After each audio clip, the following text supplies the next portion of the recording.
Tere päevast, austatud Riigikogu ja tervist kõik, kes te jälgite tänast Riigikogu infotundi siin Riigikogu istungisaali rõdudel ja ka sinise ekraani vahendusel. Me alustame 5. novembri infotunniga ja head kolleegid, kõigepealt on mul teile palve, et teeme kohaloleku kontrolli. Kohaloleku kontroll, palun.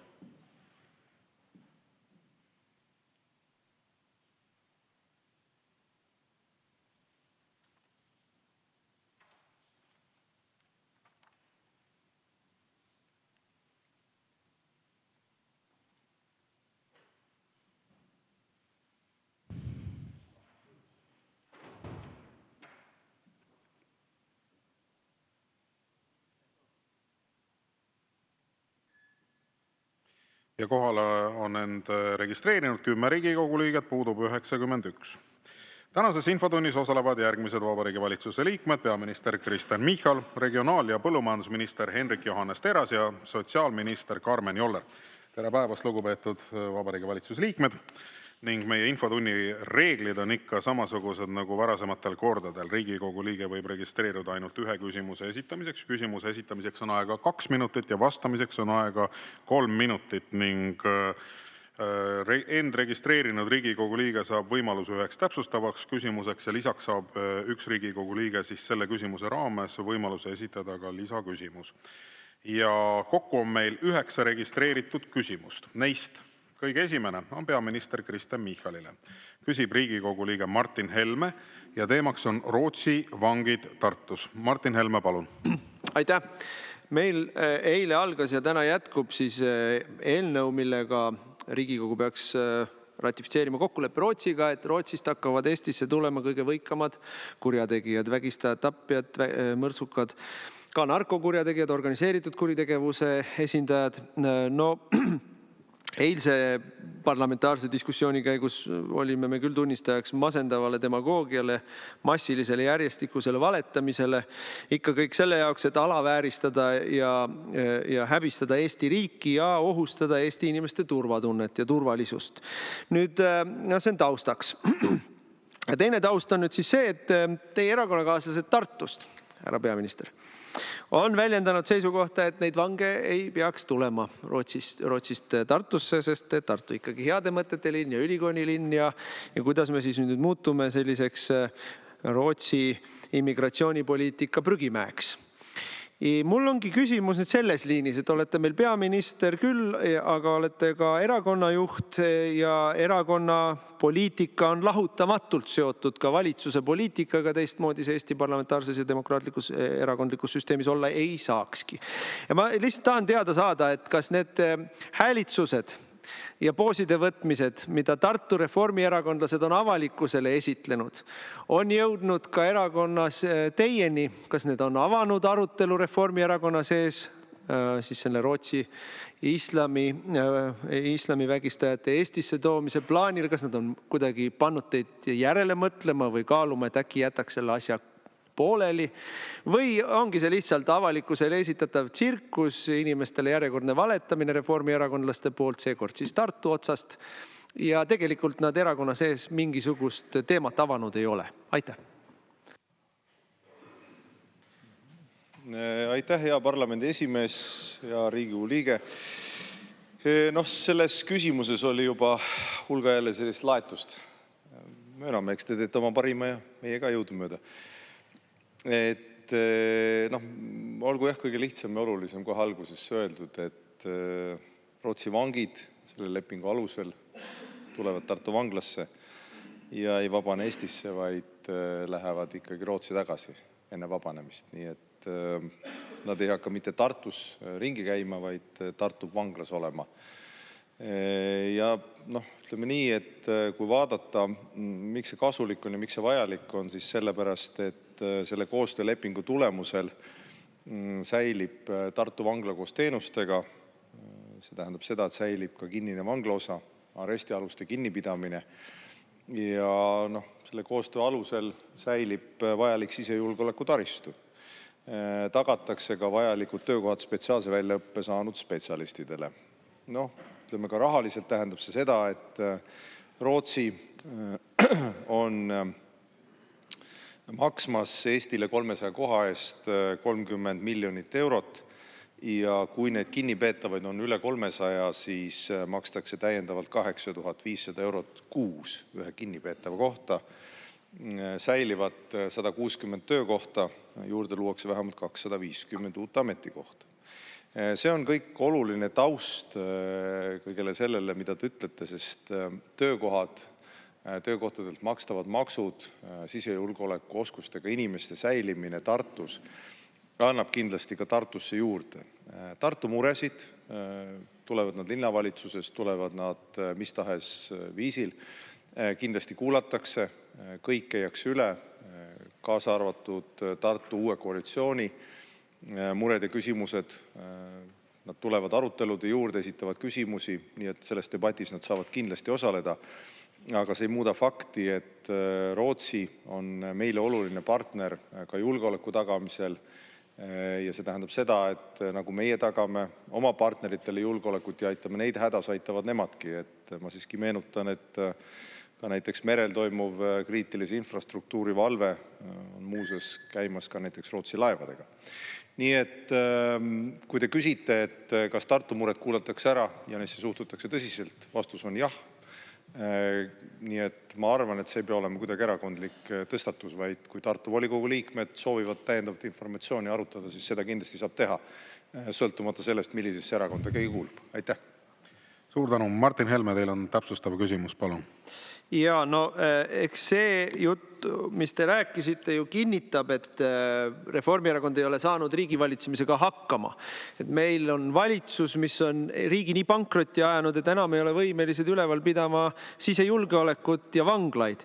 Ja eraldi rõhutab see siis teie kriminaalpoliitika läbikukkumist, et vanglad on meil tühjad, sellepärast et inimesed, kes sõidavad siis teadlikult teede peal teisi surnuks, olles ennem seda teisi oma elukaaslasi pussitanud, koduvägivallatsejad, Reformierakond ei ole võimeline ka naisi kaitsma Eestis, nagu me teame, inimesed, kes meil Tammsaare pargis purjutavad, neid ei panda kedagi vangi ja siis on vanglad tühjad.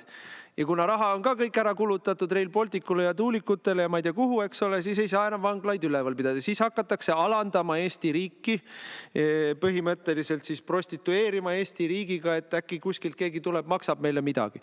No see on Eesti riigi ja Eesti kodanike väärikuse alandamine, aga ma tegelikult ei küsinud kõigest sellest midagi.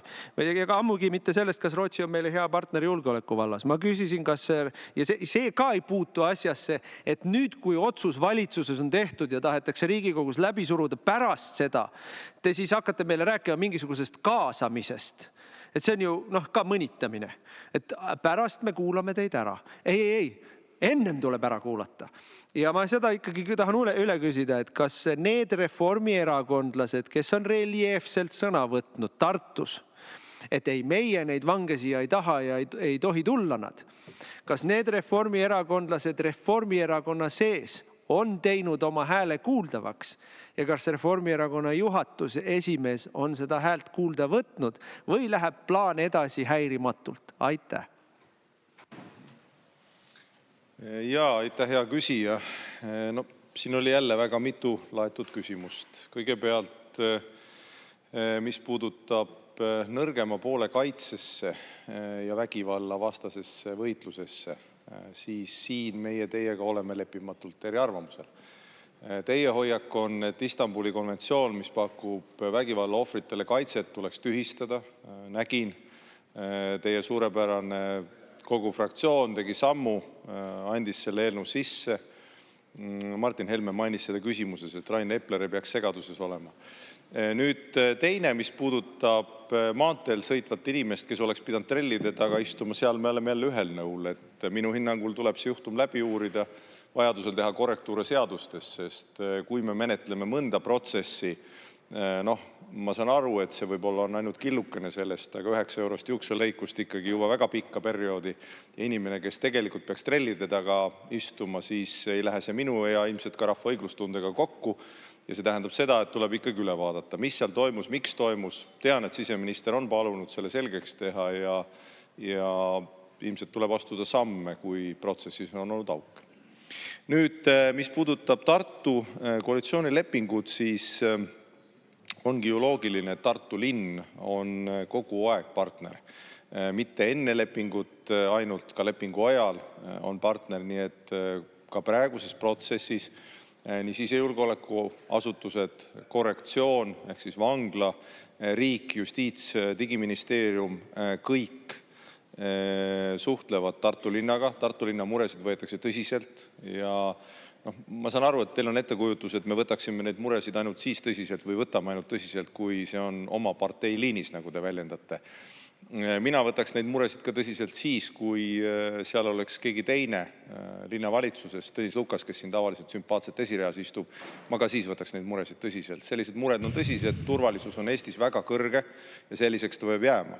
Ja olgu ka öeldud, et kui on negatiivsed tagajärjed, kui ilmneb midagi sellist, mida me ei soovi, siis on alati võimalus see leping ka ennetähtaegselt lõpetada, aga selle lepingu läbimõeldus on põhjalik, vangid tulevad vanglasse, mitte Tartusse.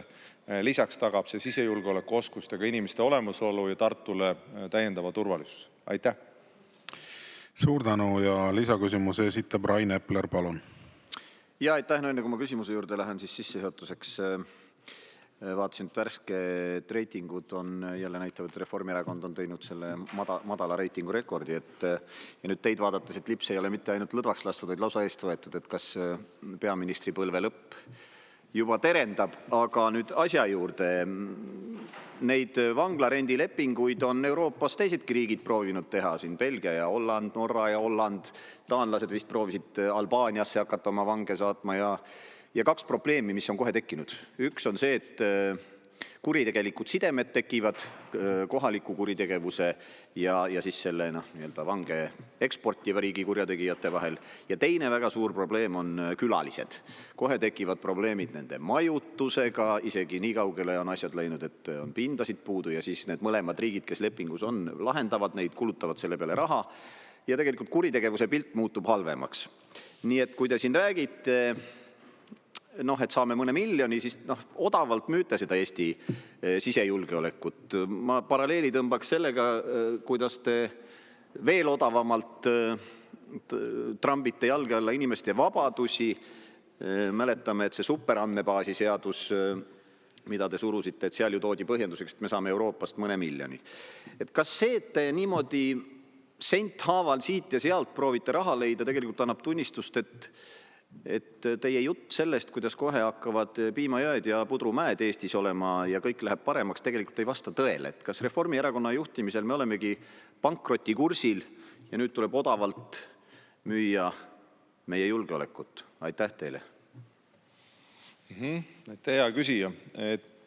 Mis majanduse perspektiivi puudutab, siis jah, mul on teile häid uudiseid, ma tean, et te jänunete nende järgi. Ja mul on hea meel neid teile ka anda, sest ma tean, et te annate need alati edasi.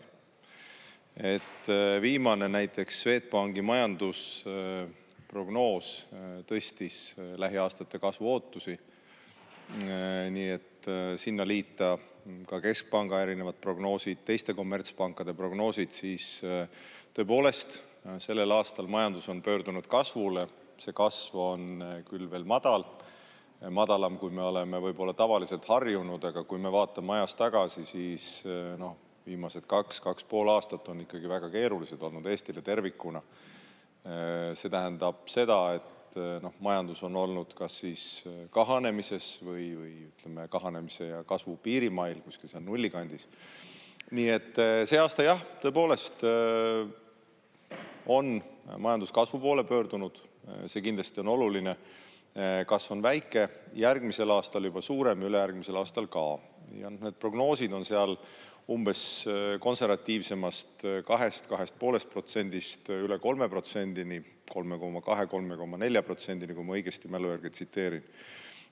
Nii et see näitab ikkagi seda, et seda, mida te nimetasite pudrumägedeks ja piimajõgedeks, jah, pilt läheb paremaks. Ja kui ma vaatan inimeste toimetulekut, siis ajaloo suurim maksulangetus 36,6%-lt 1,4% punkti ehk 35,2%-ni. Seegi on kokku lepitud, maksuküür kaob ja tulumaksutõusu jätame ka ära. Selleks on meil menetluses erinevad maksumuutuse seadused, millele ma loodan ka parlamendis toetust. Nii et jah, majanduse poole pealt see pilt kindlasti on positiivne. Nüüd, mis puudutab neid samu vangla näiteid, no ma olen neid ka varem infotunnis toonud ja see ei ole teid kuidagi loksutanud, aga ma näen siiski vaeva seda sama kirjeldada. Näiteks võrreldavad näited on Hollandist olemas 2009-2016 rentis Holland Belgiale kuni 650 vangla kohta Tilburgi vanglas. 2015-2018 rentis Holland 3-aastase lepinguga Norrale 242 vangla kohta. Ja nendes kõikides järelhindamistes, näiteks ka Hollandi parlamendi avalikes stenogrammides 2016. aastal, kui justiitsminister teatas, et Belgia ei pikenda enam Tilburgis vanglakohtade rentimist, parlamendi erakonnad avaldasid hoopis kahetsust, sest kadus koha pealt 400 töökohta, et oleks seal kuritegevusest täiendavalt märki olnud, küllap oleks sellestki räägitud. Külastustega sarnane lugu. Aitäh! Suur tänu, sellega lõpetame tänase esimese küsimuse käsitlemise. Liigume edasi, tänane teine küsimus on samuti peaminister Kristen Michalile. Küsib Riigikogu liige Lauri Läänemets ja teemaks on rahandus ja toimetulek. Lauri Läänemets, palun. Aitäh, lugupeetud istungi juhataja, austatud peaminister. Räägime natukene riigieelarvest, mille valitsus siis parlamendile saatnud on. Jätkame seda arutelu, mis meil siin meeldivalt on olnud, et kipute küll ainult oma juttu rääkima, aga proovige mu küsimusele vastata. Ma nüüd küsin teie keeles rohkem. Ettevõtjate vaatest, aga ka inimeste vaatest. Ma esitan nii-öelda läbi inimeste, aga ettevõtjatel põhimõtteliselt on vaadata seda eelarvet sama mure. Ja küsimus on selline, et kõigist nendest maksumuudatustest räägime inimesest, kes teenib 1000 eurot. Mul on ettepanek, räägime, minu küsimus puudutab on piiritletud ainult inimesega, kes teenib 1000 eurot kuus. Tema sissetuleku juures, tema võit saab olema 10 eurot kuus ehk aastas 121 eurot. Samas nende maksumuudatuste kogu mõjuna kasvab Eesti võlakoorem veerandi võrra ja 4 aasta pärast oli see intressideks maksma umbes 464 miljonit eurot aastas. See on nüüd selle sama 1000 eurot teeniva inimese sissetulekust 3,7% punkti, käib inimene tööl, maksab tulumaksu 3,7% punkti, et saata see siis välismaale, ma ei tea, pankadesse. Ja võit kõigist nendes maksumuudatustes summana on väiksem, kui ta kuskile välismaa pankadele raha hakkab maksma. Palun seletage seda majandus-rahanduspoliitilist loogikat, et kus kohas siin see majandus-rahanduspoliitiline võit riigi eelarve mõttes ja selle 1000 eurot teeniva inimese mõttes on. Aitäh! Jah, aitäh, hea küsija.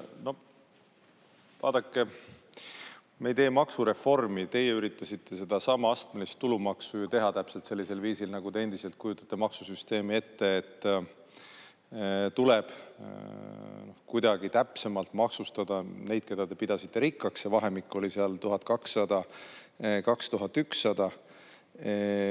Ja ütleme, tulemuseks on siis see, et need Eesti rikkad, kes tänu sellele teie loodud astmelisele tulumaksule maksavad rohkem makse, sellel aastal ju näiteks keskmist palka saab õpetaja või ajakirjanik või politseinik maksab ju 1500 eurot rohkem tänu teie maksusüsteemile.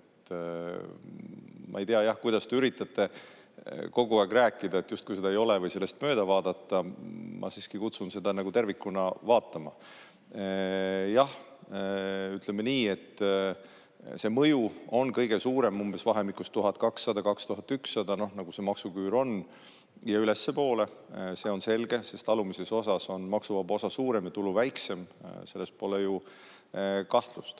Nüüd aga üldine kirjeldus, ma ütlen, on kõige parem teha ilmselt keskmise palga juures. Keskmine palk on sihuke, kuidas ma ütleks, hea rahvusvaheline mõiste.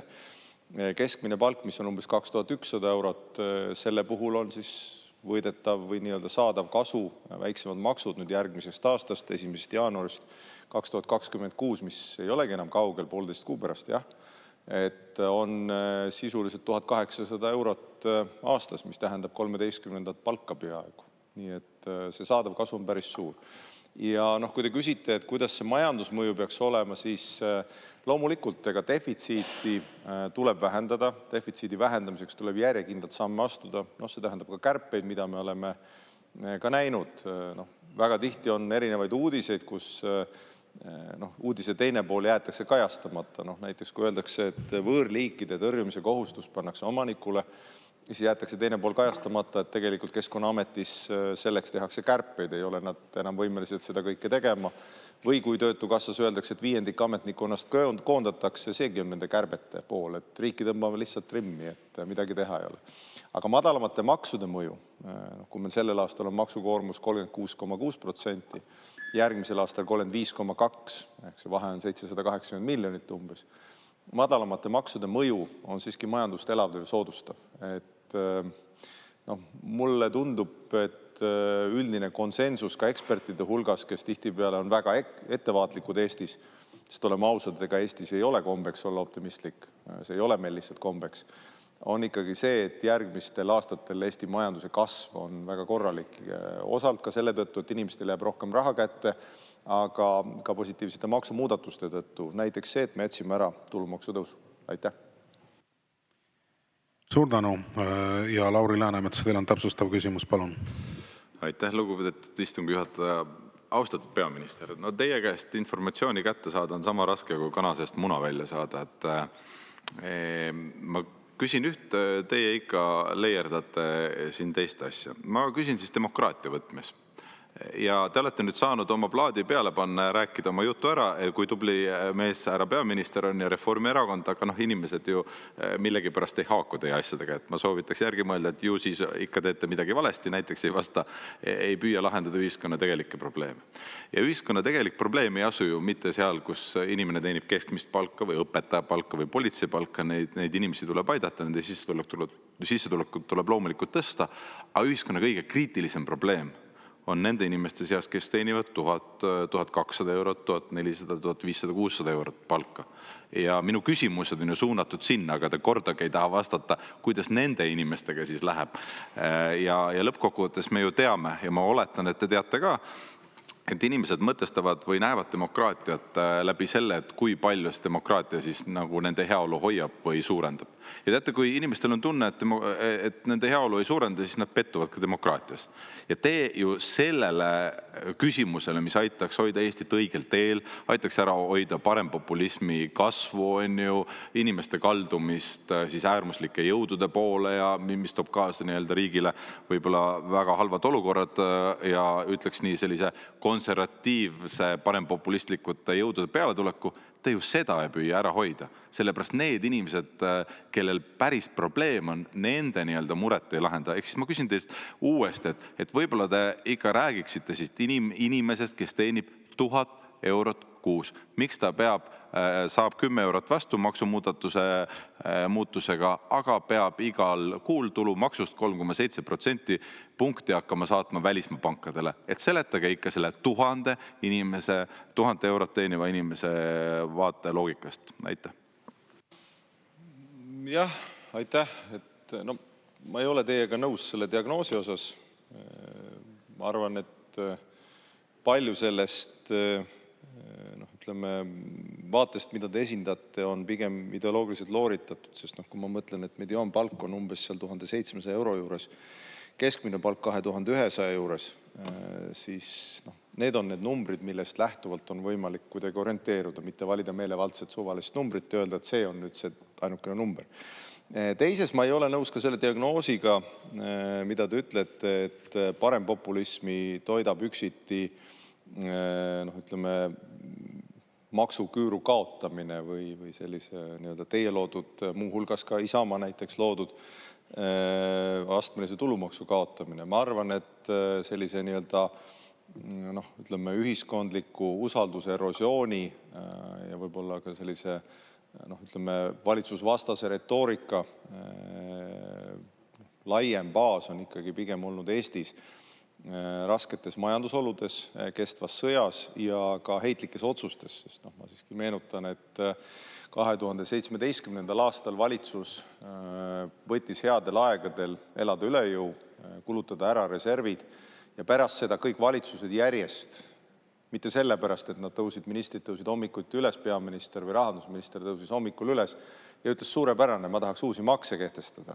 Mitte sellepärast, vaid sellepärast, et oli vaja kuidagi katta riigi kulutused, pidid tegema uusi makse ja ütleme, need plaanid tihtipeale on olnud vastandlikud, sest nagu te teate, pärast sotsiaaldemokraatide valitsusest lahkumist tühistasime ettevõtte kasumimaksu, aga tühistasime ka esimesest eurost maksustamise, mis oleks kõige valusamalt löönud just väikse tulu teenijaid. Nii et seetõttu, jah, ma kardan, et see teie vaade on võib-olla ainult, ütleme, ühe selline kitsa nissi vaade. Aga üldjoontes sellega ma olen nõus, et majandus peab kasvama, inimeste palgad peavad tõusma, jõukus peab tõusma ja kui meie poliitika on orienteeritud sellele, et majandusele hoog sisse saada, mis sellel aastal juba on näha, järgmisel aastal tõenäoliselt oluliselt hoogsamalt, siis nagu ma olen ka varem öelnud, on selline ütlemine, et tõuseb vesi tõstab küllap kõiki paate. Inimeste sissetulekud paranevad, nende toimetulek paraneb, alampalk on tõusnud kenasti ja lisaks astume samme kõikide vajalike sotsiaalvõrgustike tugevdamiseks, kui on selle järgi vajadus, muuhulgas ka näiteks toimetulekutoetust. Nii et seetõttu jah, ma kutsun teid jälle omakorda üles vaatama maksusüsteemi veidi laiemalt, et ka edasipüüdlikkust ja tubli olemist ei tohi karistada. Suur tänu ja lisaküsimuse esitab kolleeg Helmen Kütt, palun. Suur tänu, austatud eesistuja, lugupeetud peaminister. Mul on väga hea meel, et te oma viimases vastuses tõite sisse ka toimetulekutoetuse teema. Minu küsimus puudutabki just kõige raskemas seisus olevate inimeste olukorda ehk toimetulekutoetuse saajaid ja vajajaid. Ja tõesti, toimetulekutoetuse piir tõusis 200 eurolt 220 eurole ehk 10%. Aga ilmselt te ka teate, et absoluutse vaesuse määr ja ka elatusmiinimum on tegelikult 345 eurot ja 80 senti. Ja nagu te täna ka ütlesite ja olete ka nüüd korduvalt öelnud, et on majanduskasvu oodata ja tõusu, siis tegelikult loodame, et inimestel lähebki paremini, aga need inimesed, kes toimetulekutoetust vajavad, nendel oleks ju mõistlik selleks toimetulekuks see piir olla kõrgem, ehk siis absoluutse vaesuse määr ja teine, mis on üks väga oluline, on elatusmiinimum ja see, nagu ma ütlesin, on 345 eurot. Nüüd, teie erakonnale peaks olema just väga meeltmööda see ja olete ka toonitanud, et toetusi ei pea jagama helikopteri pealt ja laiali kõigile, vaid just sihitatult. Ja mulle tundub, et Eesti 200 personaalse riigi teema võiks ka täpselt sellele olla, et toimetulekutoetust ei saada mitte lihtsalt niimoodi, et seda saadaks, vaid selleks on vaja dokumendid, paberid esitada ja seda tõepoolest saavad need inimesed. Me teame, mitu leibkonda täna on toimetulekutoetuse saajaid ja kui te siin eelnevalt rääkisite keskmisest palgad, siis meil on suur hulk inimesi, kes saavad alampalka või kellel pensionid on, kas rahvapension või siis keskmisest pensionist, mis täna on siis üle 800 euro tunduvalt väiksemad. Ja nendele inimestele oleks hädavajalik, et see toetus oleks suurem. Samas me teame, et erihoolekande kiire vajadus on 59 miljonit ja toimetulekupiiri tõstmine 300 eurole, see tähendaks ainult 12-13 miljonit lisakulu. Ja veel kord, et 4000 pluss teenivatele inimestele maksukingitus enam kui 100 miljonit selle asemel, et lahendada need kiired probleemid. Aitäh! Jaa, aitäh, hea küsija. Ma üldjoontes olen päri selle osundusega, mida te tegite, et abi peavad saama just need, kellel abi on vaja. Minu meelest on see väga mõistlik põhimõte, et aidata tulebki rohkem neid, kes seda abi rohkem vajavad. See on hästi mõistlik. Ja selleks on meil vaja isegi meie moodsas digiriigis erinevaid samme astuda. Ütleme, meie infosüsteemid, hoolimata sellest, et meil on ka oli näiteks sotsiaaldemokraatidega valitsuses debatt selle üle, kuidas seda saaks paremini teha. Infosüsteemid ei ole sellisel tasemel, nagu me tahaksime, nii et see kõik vajab parandamist ja õnneks oleme nüüd siis ka selle eelarvega, mida ma loodan, teiegi toetate, sotsiaalvaldkonnale leidmas lisaraha nende infosüsteemide loomiseks. Seda esiteks. Teiseks, jah, toimetulekutoetust tõstame. Seda me oleme ka varem siin infotunnis rääkinud ja öelnud, et me seda teeme ja me seda teeme. Et seegi on kokku lepitud. Kolmas, kui viidata näiteks ka alampalga tõusule, seegi on tõusnud 8%. Sissetulekute kasv on ka arvestatav. Netopalk uuel aastal kasvab päris arvestatavalt.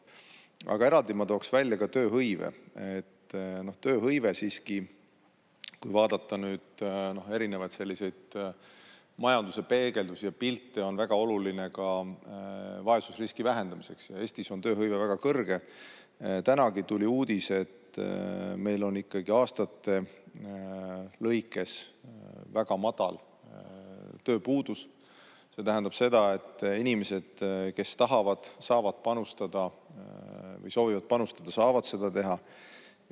Septembris oli registreeritud töötuid 42 000, näiteks septembris 2020, enne siis võib-olla suuremat sõjamõju ja ütleme, sellel ajahetkel oli registreeritud töötud umbes 48-49 000. Nii et see on see pilt ja mida kindlasti tuleb teha ka tööturul. Ma tean, et seal meil on teiega jälle nagu veidi erimeelsused. Ma loodan siiski mitte ületamatud või ületamatud, on paindlikud töövormid. Need inimesed, kellel kas terviseseisund, ajagraafik ei võimalda täisulatuses tööd teha, saavad paindlikumad töötamise võimalused.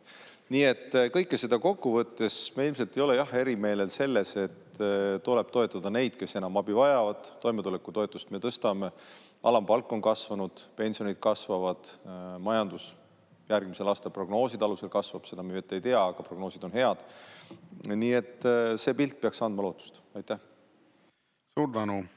Ja sellega lõpetame tänase teise küsimuse käsitlemise.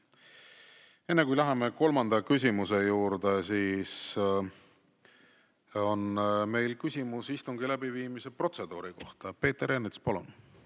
Jah, hea juhataja, et lõpuks märkasite. Aga minu küsimus oli, et miks te ei sekkunud, kui peaminister konkreetsele küsimusele Lauri Läänemetsa, mida peaks tegema inimene, kes teenib 1000 eurot? Küsimus oli väga selge, pealegi 2 korda esitas ta. Vastab peaminister, räägib mingi võõrliikidest ja ajab mingit täielikku jama. Miks te ei sekkunud?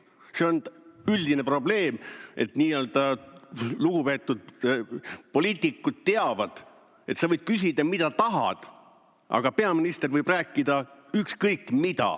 Praegusel hetkel võõrliikidest, kui oli küsimus inimestest, kes teenivad 1000 eurot.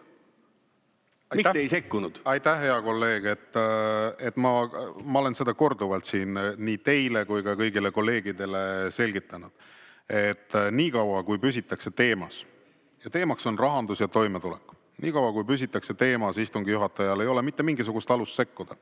Et konkreetse küsimuse vastusega seoses ei saa istungi juhataja kohustada kedagi konkreetselt laiema teema sees küsimusele vastama. Et selliseid volitusi ei ole istungi juhatajale mitte keegi andnud ja seda kinnitab ka meie Riigikogu kodu- ja töökorra seadus. Nii et siin on ikkagi istungi juhatajal ka väga selged piirid ees, et istungi juhataja ei saa sellisel juhul sekkuda. Et ma olen teile seda infotundi rääkinud, te küsite seda ikka ja jälle. Ma saan aru, miks te seda teete, et te teete seda selleks, et saada tähelepanu, aga vastus on see, et niikaua kui peaminister püsib teemas, milleks on rahandus ja toimetulek, niikaua istungi juhatajal ei ole mitte mingisugust õigust ka sekkuda. Ja kui minnakse täiesti teistele radadele ja räägitakse väga pikalt teemadel, mis ei puuduta konkreetset küsimust, siis istungi juhatajad sekkuvad. Et see on olnud praktika, millest me oleme siiamaani kinni pidanud ja ka kõik 3 juhatuse liiget käituvad siin täpselt ühtemoodi, et meil ei ole võimalik ühel hetkel tangidega inimeste suust vastuseid välja kangutada, et seda ei ole võimalik meil teha. Ja mitte, ei, aitab. Me käsitlesime selle küsimuse ära, me liigume edasi kolmanda küsimuse juurde, sellepärast et kolmas küsimus on sotsiaalminister Karmen Jollerile. Küsib Riigikogu liige Lauri Laats ja teemaks on hambaravi olukord Eestis. Lauri Laats, palun. Aitäh, lugupeetud Riigikogu esimees, hea minister. Mu küsimus püstitus ja teema oli hästi konkreetne. Hambaravi olukord Eestis. Ja ma loodan, et kuna ta oli nii konkreetne teema püstitus, siis te olete ka täna selleks infotunniks ka vastavad ettevalmistused ka teinud. Ja sellest lähtuvalt te olete ka meil ju perearst ja siis te kindlasti teate, et suu tervis on osa üldisest tervisest. Ja kindlasti ka oma töös olete ju tähele pannud ja ka osutanud oma patsientide osas ka selle suu siis hügieeni osas sellele probleemile tähelepanu osutanud. Nüüd ma tahakski teie käest teada saada ja saada ka ülevaadet, kui suur osa Eesti elanikest iga-aastaselt kasutab hambaraviteenust ja mis on nagu võimalikud takistused selle teenuse osas, kui seda siis ei saada, ja mis oleks siis need sammud või mis sammud olete juba astunud selleks, et seda olukorda parandada. Ja ma saan aru, et tegelikult see probleem on päris suur ja minu andmete põhjal väga suur osa Eesti elanikest ikkagi iga aasta ei satu hambaarsti juurde. Ja sellest loomulikult tekivad muudki tüsistused ja probleemid, aga perearstina te teate seda väga hästi. Ehk siis teie poolt soovikski teada infot, mis on olukord, kui palju seda teenust meie inimesed suudavad ja saavad kasutada ja mis on juba praegused rakendatud lahendused või tulevikus rakendatavad lahendused. Aitäh! Perearstina ma tõesti võin kinnitada, et esiteks suu tervis mõjutab üldist tervist, näiteks tõstab infarktiriski, mõjutab väga tõsiselt erinevaid muid infektsioone organismis ja suu tervis on oluline ka, mida väga rõhutavad näiteks ortopeedid, kui on vaja implanteerida ehk vahetada inimesel näiteks puusaliiges, põrveliiges, selliseid protseduure teha. Et see on tõesti oluline ja ka seda saan kinnitada, et Eesti inimene üldiselt oma hammaste eest alati just eeskujulikult ei hoolitse. Hambaravi on üks osa sellest suuõne tervisest, aga väga oluline osa on inimese oma elustiilil ja sellel, kui palju siis ikkagi inimene reaalselt hambaid peseb, hambaniiti kasutab, kas ta teeb seda nii, nagu soovitatakse 2 korda päevas ja nii edasi. Ma arvan, ma ei pea seda loengut siin pidama, aga see üldine hügieen on väga suur probleem. Ja teiselt poolt toitumine, kus inimesed toituvad nii, et hammastel ei ole hea olla. Ja siin jällegi igaüks leiab omad materjalid. Eestis on sellel aastal kasutanud hambaravi hüvitist, mis on siis 60 € aastas, viimased 2 aastat olnud, 327 000 inimest. Lastele on hambaravi tasuta, aga Eestis on hambaarsti juures käinud umbes 60% lastest. Hambaravi hüvitise kohta võib ka öelda seda, et tõenäoliselt on palju inimesi, kes neid ka ei kasuta ja maksavadki ise. Tavaliselt hambakliinikud siiski soovitavad. Et ma oletan, et see number on enam-vähem õige, see 327 000.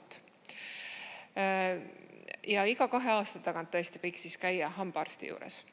Mida me teinud oleme, on see, et esiteks siin paari aasta jooksul on natuke tõstetud hüvitisi. Meil on olemas ka proteesi hüvitis. Proteesid on jällegi väga oluline üldise tervise seisukohalt ja julgustan inimesi pöörduma seda taotlema. Jällegi võiks olla rohkem kasutatud. Tervisekassa on ette näinud rohkem vahendeid, kui inimesed ära kasutavad. Et iga aasta lõpus siis seda ka korrigeeritakse. Praeguseks on kasutanud hüvitise võimalust, hambaravi hüvitise võimalust 83% inimestest või ütleme 83% eelarvest. Et seda siis ühelt poolt. Aga lastega on plaan see, et vanematele hakatakse varasemalt saatma meeldetuletusi, et palun konsulteerige hambaarstiga ja et oleks siis, et inimesed päriselt pöörduksid. Ja lisaks püütakse täiskasvanute hambaravi hüvitise teenust disainida paremini, nii et sinna jõuaksid inimesed, kes on näiteks vähem kindlustatud, et info ja teadlikkus oleks suuremad. Ja meetmeid on tegelikult veel. Aitäh! Suur tänu ja Lauri Laats, teil on täpsustav küsimus, palun. Ja aitäh. No ega need numbrid ilusad ei ole ja eks nende numbrite osas oli ka meil see teadmine olemas. Ma lihtsalt soovisin, et ka minister need numbrid meile siis ette tooks. 1 300 000 inimesest, meie elanikest, kasutab iga-aastaselt ainult 327 000 hambaraviteenust. Ja me saame ju väga hästi aru, et suu tervis otseselt mõjutab meie üldtervist ja kui üldtervis on ka käest ära, siis see üleüldiselt mõjutab meie ka tervishoiu eelarvet negatiivses mõttes. Nüüd see põhjus, ja ma arvan, see on valdav põhjus, ja see on tegelikult, ma arvan, nii subjektiivne, võib-olla ka isegi objektiivne arvamus on see, et see on rahapuuduse tõttu jäävad need käigud ära hambaarsti juurde. Ja kui võttes aluseks ka hiljutise uuringu, mis tellis Luminor, siis seal on selgelt välja toodud, et aina enam ja enam inimesi võtab kiirlaenu selleks, et hoolitseda oma hammaste eest. Ja noorte seas see on lausa 40% kõikidest arstikäikudest on siis tehtud kiirlaenu nii-öelda abil. Ja see on see olukord, kus me praegu oleme. Ja võttes nagu ka peaministri sellisest mõttesavast kinni, et aidata on vaja neid, kes abi vajavad, siis ma arvan, et antud juhul on tegelikult just nimelt hambaravi osas inimesed abitud ja see abitus on nii kaugele jõudnud, et nad on sunnitud selleks, et hoida oma hamba või suu siis tervist, on sunnitud võtma kiirlaenu, sellepärast riik ei suuda seda tagada, seda teenust. Ja me saame täiesti aru, et see mõjutab üleüldiselt meie tervishoiu eelarvet. Ja meie ütleme, et meil ei ole praegu selget plaani, kuidas seda olukorda muuta. Aitäh! Aitäh! Ma tean, et mul on vastameheks aega 3 minutit ja enne siin 3 minutist kasutasin ma 2 ära selleks, et rääkida ennetuse olulisusest. Me kõik teame, kui palju maksab hambahari või hambapasta ja kui palju maksab 2 või 3 minutit hommikul ja õhtul, et oma hambaid pesta. Hambaarstid on eelkõige mures hügieeniharjumuste pärast ja ma tean, et te nõustute sellepärast, et sellest on hambaarstid väga palju ka rääkinud. Hätta satuvad eelkõige need inimesed, kellel ei ole harjumust toituda tervislikult ja kellel ei ole harjumust oma suu eest hoolitseda. Ja 60 eurot hambaravis, mis on praegu mõeldud, see tegelikult katab ära enamuse sellest, mida inimene vajab selleks, et käia kontrollis hambaarsti juures. Kui nüüd läheb olukord nii kaugele, et vaja on juba ravi, siis seal on tänapäeval ka hambaarstide sõnul kõige esimesel kohal elustiil. On olemas ka haigusi, nii vaimseid kui füüsilisi, kus inimesel on takistatud oma suu tervise eest hoolitsemine. Nende inimeste jaoks on juba päris mitu aastat Tervisekassal olemas teenus, mis võimaldab hambaravi anda inimesele tasuta kogu elu lõpuni. Ma arvan, et riik on praeguseks päris palju teinud ja tervishoiu eelarvet mõjutavad ka teised haigused ja teised mõjurid. Ma olen nõus, et hambaravi on väga oluline osa ja väga tähtis osa, aga eelarve läbivaatamisel peame me lähtuma ka muudest aspektidest. Kokkuvõtteks siis tuleb olla ise väga hoolikas, tuleb maast madalast oma laste hammaste hoolitseda, tuleb elada tervislikult ja kellel on häda käes, siis nagu ma juba enne mainisin, Tervisekassa on disainimas teenuseid nii, et need oleksid paremini kätte saadud eelkõige nendele inimestele, kellel on sissetulekud madalamad. Aitäh! Suur tänu ja lisaküsimuse esitab Anastassia Kovalenko-Kõlvart, palun. Ja aitäh, et need vastused kõlavad nagu umbes Reformierakonna vastused, kui küsitakse toimetuleku kohta, siis need vastused on stiilis, et ärge olge vaesed, aga siin on nagu, et ärge olge haiged. Aga me oleme mitu korda käsitlenud Tervisekassa laristamist, et uhked peod, suured koolituskulud, reklaami- ja meediakulud, aga tundub, et nüüd tänaseks on sellest õppust võtnud ka Sotsiaalministeerium. Nimelt Sotsiaalministeerium on taotlenud, saanud üle 4 miljoni euro Euroopa Sotsiaalfondist, et siis seda raha kasutada erivajadustega lastele teenuste arendamiseks. Eesti riigi kaasfinantseering on ka sellele 2 miljonit eurot. Ja nüüd on sisse vaadatud, et kuhu on see raha tänaseks kulunud. See on kulunud projektijuhtidele palkade ja tulemustasude maksmiseks, ürituste korraldajate vahendusel seminaride korraldamiseks, reisifirmadele välisreiside korraldamiseks, siis erinevad veel koolitustegevus. koolitustegevused ja siis, kui vaadata ka, kes siis nagu seminaridel esinevad, et kas siis kutsutakse välisspetsialiste, seminaril esinevad ametnikud Sotsiaalministeeriumist, Sotsiaalkindlustusametist ja muidugi Tervisekassast, ehk siis nagu üritused ametnike jaoks, no täpselt nagu Tervisekassas, aga nüüd see küsimus, et kuidas siis reaalne raha jõuab abivajajateni, kuidas see jõuab, eks ole, reaalsete tugiteenuste pakkumisteni, no et tegelikult seda selgust tänaseks ei ole. Nii et natukene see juba hakkab meenutama seda olukorda, mis meil on olnud Tervisekassas, et kulutatakse, eks ole, raha nendele pidudele, motivatsiooniüritustele, reisidele, koolitustele, aga siis see raha nagu reaalsete abivajajateni ja reaalsete teenusteni siis ei jõua ja seda ei jätku. Ja et mul on nüüd küsimus väga konkreetne, et kas te plaanite sellesse olukorda sekkuda ja siis ikkagi aru saada, et mis selles olukorras toimub? Aitäh! Aitäh küsimuse eest. Esiteks ma arvan, et küsimus ei olnud praegu hambaravist. Ma saan aru, et küsimus oli Euroopa Sotsiaalfondide raha kasutamisest. Mul oleks õigus vastamisest keelduda, aga ma siiski vastan.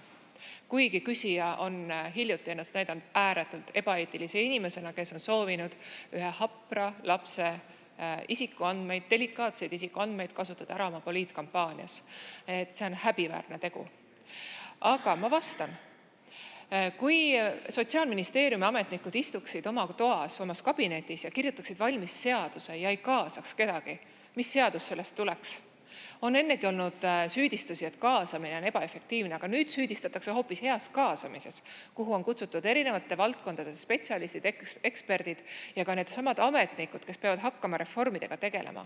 Me teame kõik väga hästi, milline on olukord erihoolekandes, kuidas puudu on palju teenuseid, näiteks autistide, dementsete inimeste teenused on täiesti puudu praegu. Nad ongi erihoolekandes, kus nad üldse ei peaks olema. Ja nüüd, kui me kaasame erinevate riikide kogemusi ja spetsialiste, siis on see äkki probleem. Et ma ei saa aru, milles see probleem on. Kui üks ajakirjanik leidis nurga, kust läheneda, siis ma arvan, Riigikogu liikmel peaks olema piisavalt oidu, et lähtuda reaalsetest andmetest ja reaalsetest faktidest ja olla kriitiline ka faktide suhtes, mida aeg-ajalt ajakirjanduses esindatakse. See artikkel, millest te räägite ja millele te vihjate, see oli täis faktivigu. Ja Sotsiaalministeerium plaanib sellele ka vastata. Et me teeme oma tööd parimal moel. Vahel on ametnikud justkui liiga kaasavad ja siis on liiga mitte kaasavad. Et võib-olla otsustate ükskord ära, kas siis ametnik tohib küsida valdkonnalt nõu ja kui tal on palju inimesi, ta kutsub selleks, broneeribki hotelli konverentsiruumi või ta siis ei tohi seda. Või kas ta tohib näiteks, ma ei tea, pakkuda lõuna ajal suupistet selleks, et need inimesed, kes on tulnud teisest Eesti otsast kohale mitmeteks tundideks, et nad saaksid ka kehakosutust. Rääkides tervisest ja ajust, siis aju vajab tegelikult toitu. Ehk et ma päriselt ootaksin siin saalis konstruktiivseid küsimusi, sisukaid küsimusi, millele ma saan anda ka adekvaatseid vastuseid. Ja ma väga ootan, et inimesed, kes siin saalis istuvad, lähtuvad üldinimlikest eetikapõhimõtetest ja Eesti seadustest. Aitäh! Suur tänu. Ma istungi juhatajana teen siiski ühe väikese täpsustuse, et katsume seda diskussiooni ja arutelu pidada nii, et me üksteist ei sildista viisil, mis tekitab ühel hetkel siin inimestes solvumust ja pahameelt, et katsume diskussiooni pidada viisil, mis oleks korrektne. Aga sellega ma lõpetan tänase 3. küsimuse käsitlemise, enne kui me liigume edasi 4. küsimuse juurde. Anastassia Kovalenko-Kõlvart, et teil on käsi püsti, et küsimus istungi läbiviimise protseduuri kohta, palun.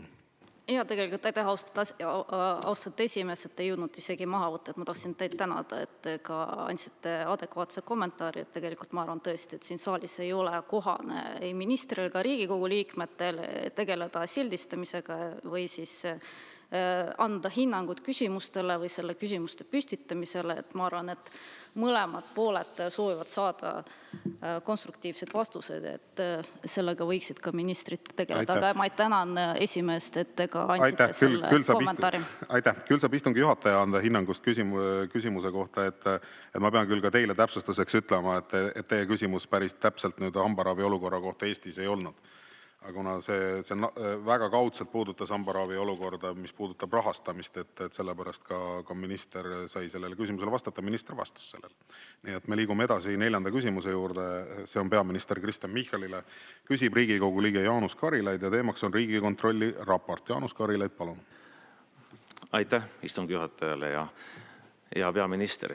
Kuigi teid peetakse viimased pool aastat väga suureks Tallinna linna eksperdiks, sellised juulikuised julgustavad SMS-id uuele võimalikule linnapeale, et koostöö õnnestuks Reformierakonnale ja Keskerakonnale, aga see ei õnnestunud. Samuti Tartu linnaga tegelemine, et neid kaasata ka parlamendi töösse, et meil oleks õiguskomisjonis võõrvangide teema ja arvatavasti ka nende märkused ja protest kuhugi väga ei jõua, kuulatakse ära, tehakse pai ja läheb asja edasi. Aga ma ütlen, et see minu küsimus ei puuduta ei Tallinnat ega Tartut.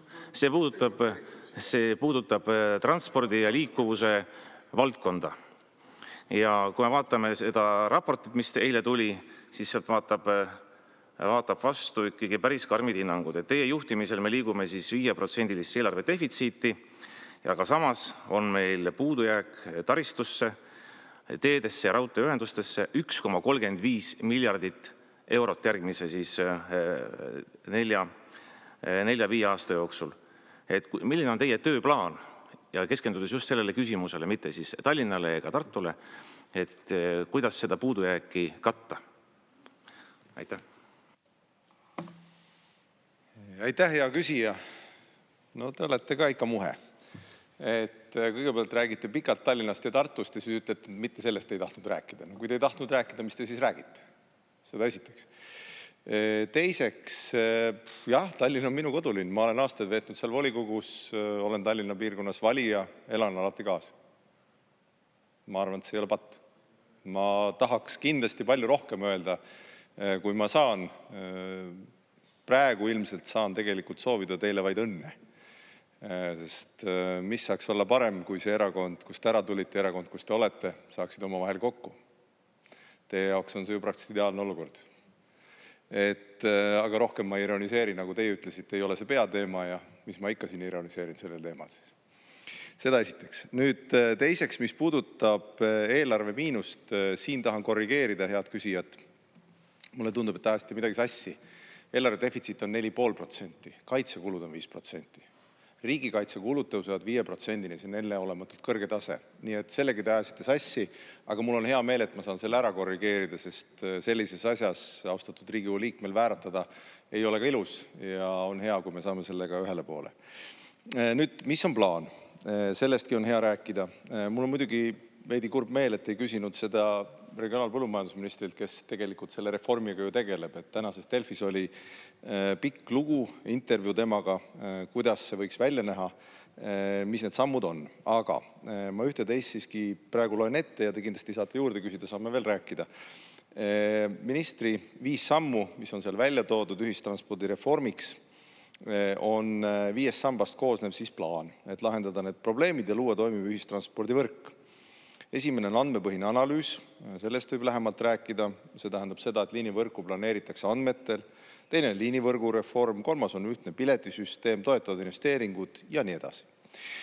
Mis puudutab investeeringuid, siis investeeringute poole pealt, mis liituvad ka ühistranspordi ja teedega laiemalt, siis me oleme kokku leppinud printsiibi, mis on ilmselt oluline teada. Automaksu aastamaksust tulev raha läheb kõik teedesse, see tähendab seda, et lähiaastatel nüüd üle circa 280 miljonit raha läheb täiendavalt teedesse juurde. Et panna see kilomeetritesse ligikaudselt, tähendab see Pärnu suunas umbes 50 kilomeetrit, 2+2 teed lähiaastatel töösse ja ma loodan, et need ebamugavused liiga suured ei ole, aga teed tõesti ehitatakse palju. Ja Tartu suunas umbes 20 kilomeetrit ehitame 2+2 teed, pluss kohalike teid, pluss liiklusohtlikke kohti ringi. Rail Baltic on samamoodi 2030 graafikus. See on üks meie suurimad investeeringuid riigis, kuhu läheb samamoodi sadu ja sadu miljoneid ja me püsime ilusti graafikus. Nii et see on hästi kiire ülevaade nii ühistranspordist kui investeeringutest. Aitäh! Ja Jaanus Karilaid, teil on täpsustav küsimus, palun. Aitäh, istungi juhataja. Teil on muidugi hämmastav ümberkehastamisvõime. Ma rääkisin, et teie juhtimisel on eelarve puudujääk pea 5%, te hakkasite kaitsevõimest rääkima. Ja siis te hakkasite ette lugema neid kulutusi, mida te järgmisel paari aasta jooksul siis riik plaanib teha. Mina rääkisin ju sellest, et 1,35 miljardit on puudujääk, mida Riigikontroll on tegelikult auditeerinud ja kuidas seda puudujääki on võimalik siis kompenseerida, et me majanduskeskkond ja konkurentsivõime säiliks. Nii kaua, kui see puudujääk sealt vastu vaatab ka vastu see, et me langeme järjest konkurentsivõimes. Ja miks ma ei küsinud härra Terrase käest on see, et vaadates seda auditit, vaatab siit vastu kriis, suur kriis. Siin on ka muid hinnanguid, kus meil igalt pool valdkondades puudujääk vastu vaatab ja peaministri ülesanne on kriise lahendada, neid juhtida ja viia lahendusteni. Aga ma kasutan võimalust ja lähen ikkagi selliseks regionaalpoliitilisemaks. Et kui me saame Rakverre rongiga 1 tund 20 minutit, me saame Viljandisse alla 2 tunni. Me oleme ühiselt siin erinevate erakondadega valmis teinud ka ehitusprojekti Turba-Rohuküla. See kehtib 28. aastani. Kõik erakonnad, kes siia kuuluvad, on lubanud seda teha. Peaminister ei saa ju sõnu loopida ometigi. Et milline on siis see tööplaan, et see lõpuks jõuaks ka töösse, et see saaks tehtud? On see olnud teie laua peal või ei ole olnud? Kui ei ole olnud, siis pole mõtet seda enam ka Reformierakonna programmi kirjutada. Ma ei mõtle, mis see küsimus oli, aga ma püüan kõike kommenteerida jõudumööda 3 minuti jooksul ja siis saate pärast jälle öelda, kas olite rahul või mitte. Nüüd teed ja ühendusse taristu, kui te viitate sellele puudujäägile investeeringutes või nii-öelda hinnangulisele puudujäägile investeeringutes, on üks valitsuse prioriteetidest, et Eesti on, ma arvan, Euroopas esimene või teine sõltuvalt nüüd aastast avaliku sektori investeeringutes ja teedesse, ühendustaristustesse investeerime väga palju, et 26. aastal see kasvab 283 miljoni euroni ja 4 aasta jooksul suuname teehoidu üle 1 miljardi euro, et see on väga suur summa. Riigiteede ehitusinvesteering kasvab veidi alla 60 miljonilt pea 130 miljoni euroni. Ja nagu öeldud, selle toeks on ka seesama mootorsõiduki maksu aastamaksu osa, millest me seda siis suuname selle kõik teedesse. 4 või aastate vältel tegelikult seda remondivõlga, mis on tekkinud 1 aastaga muidugi või 4 aastaga likvideerida ei saa, aga täiendav rahastus läheb teedesse ja samamoodi ka raudteeühenduse pidamisse.